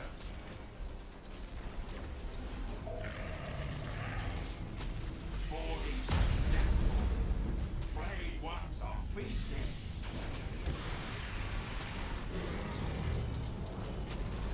Most units fully engaged.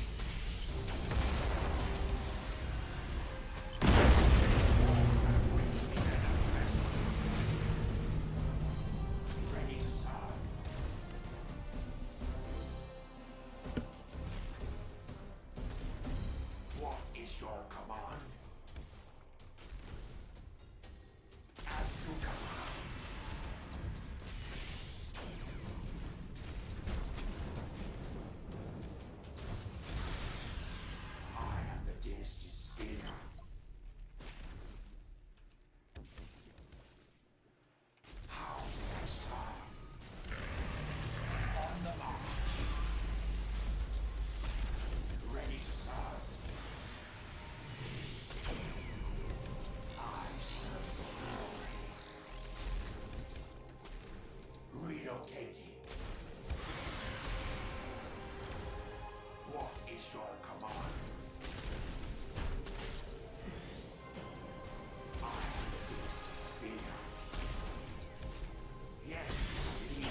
Motive units fully engaged.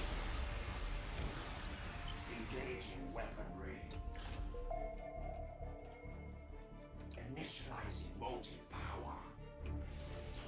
I am the Dinister Sphere.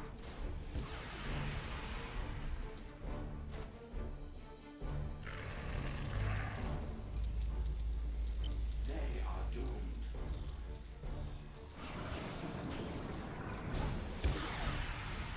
What is your command? How may I serve?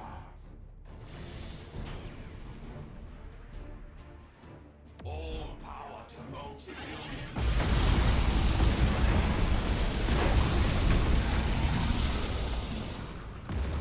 I serve your glory. Reassembling coherence. Moving. Boarding successful. Frayed ones are feasting. Impossible. Cannot comply.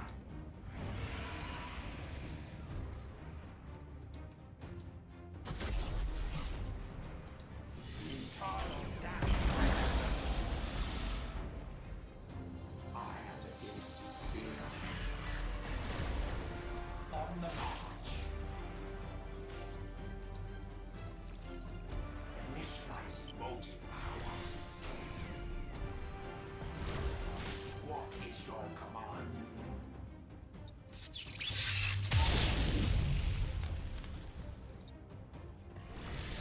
Ready to serve.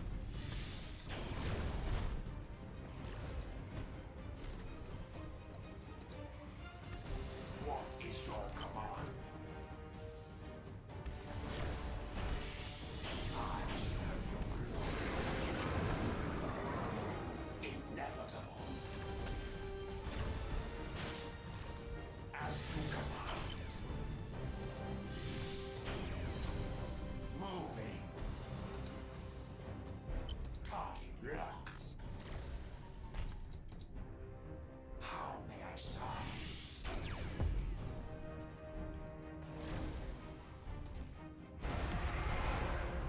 I am the Dinister Sphere.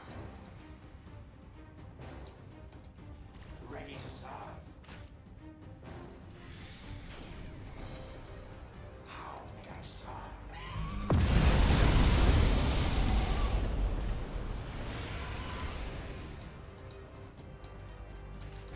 I serve your glory. Relocating. What is your command?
Ooh, Battleship class now is open.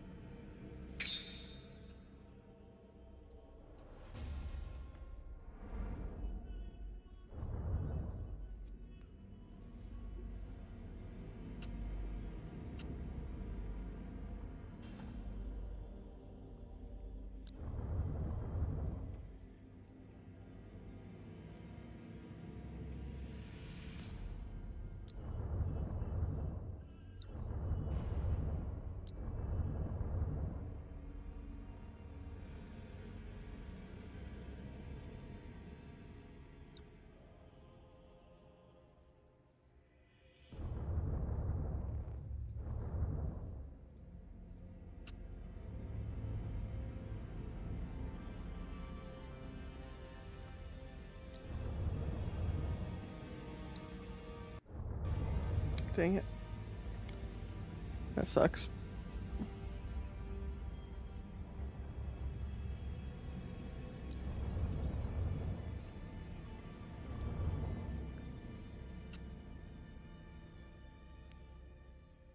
We don't have the room. Or wait.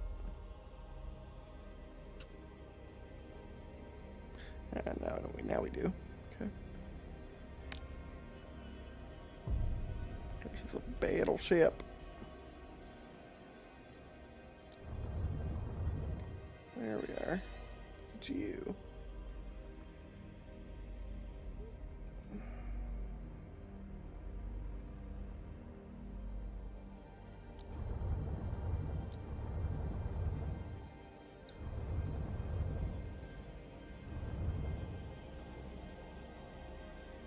That's nice.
All right.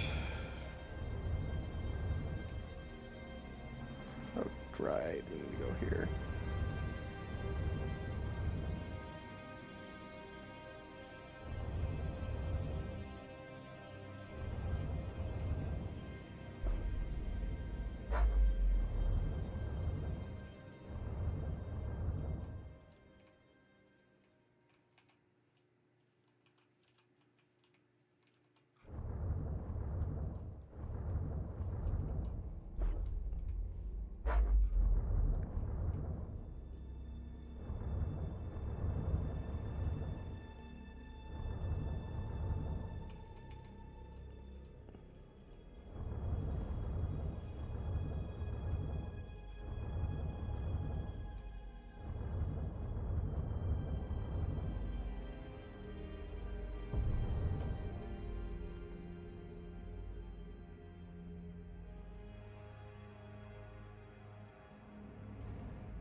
Motive units fully engaged.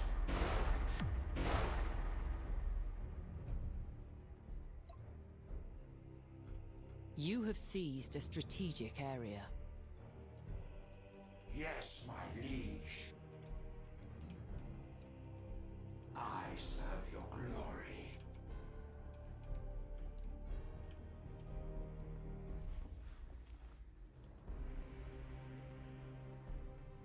Ooh.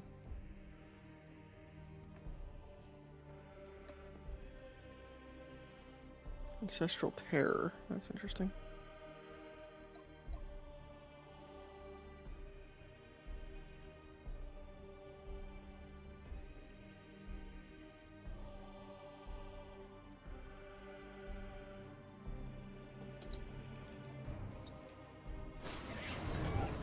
Ready to serve.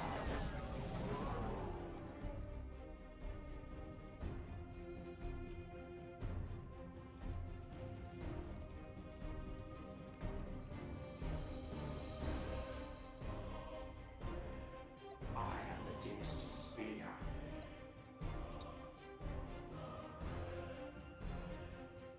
How may I serve?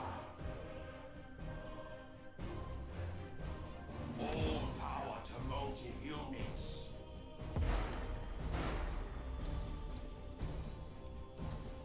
What is your command?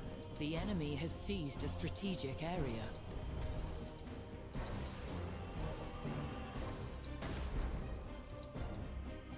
Inevitable. Drop void anchors. I serve your glory.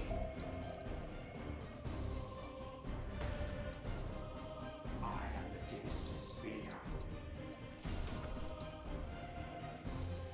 As you command. You have seized a strategic area.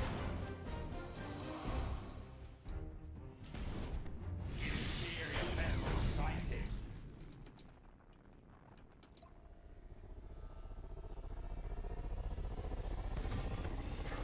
You have seized a strategic area. Ready to serve. Relocating. Inferior vessel sighted. Moving. There will be no escape.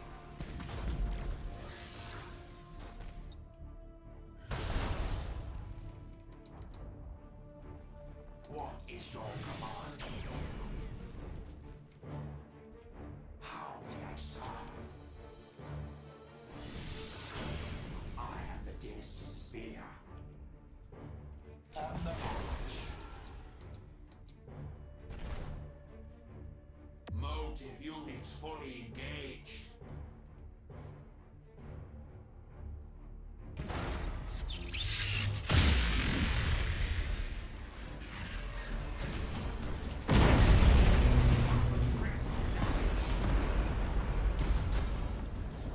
Initializing motive.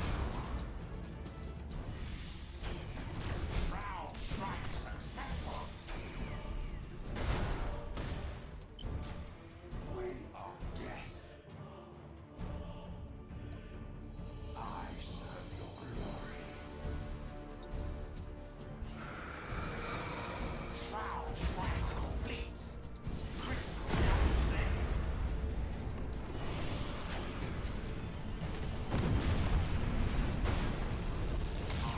Dynasty's spear. Escort silence. Reconfigure protocols. Reaching engagement velocity. All power to motive units. They are doomed. What is your command? How may I serve? Ready to serve. Inevitable. Relocating.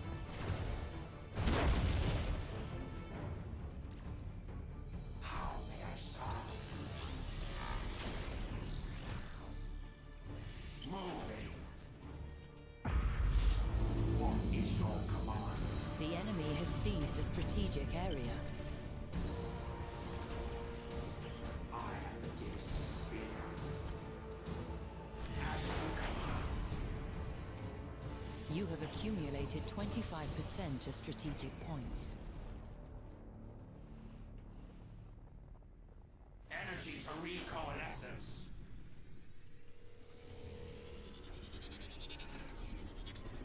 I serve your glory.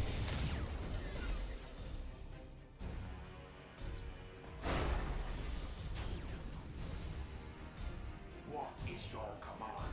You have seized a strategic area.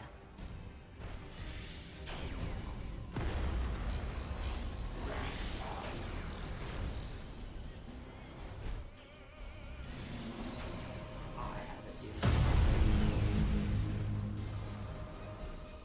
How may I serve? Impossible. Cannot comply.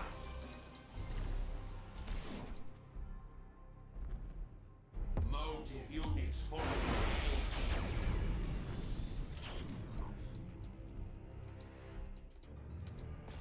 I am the dynasty spear.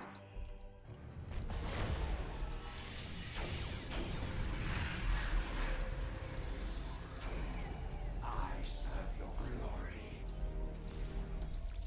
Yes, liege.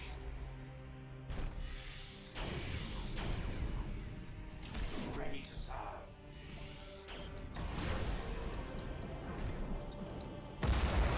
Impossible. Cannot comply. What is your command?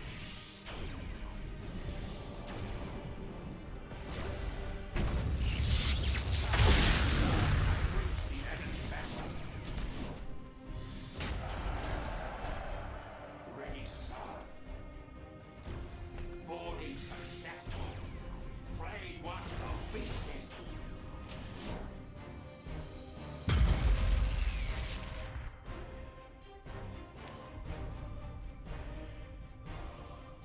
Oh, the Battleship does well.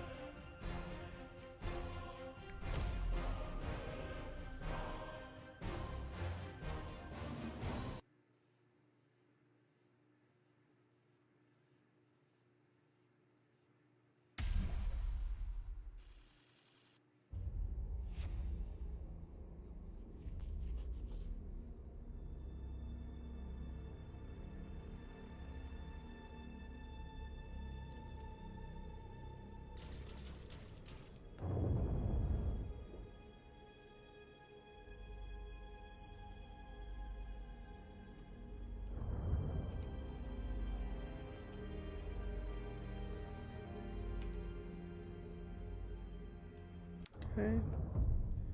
We'll save it here for now. Alright, if any of you are here, thanks for chilling still. Have a good night. I'll see you guys next Friday and in the videos. See you guys later.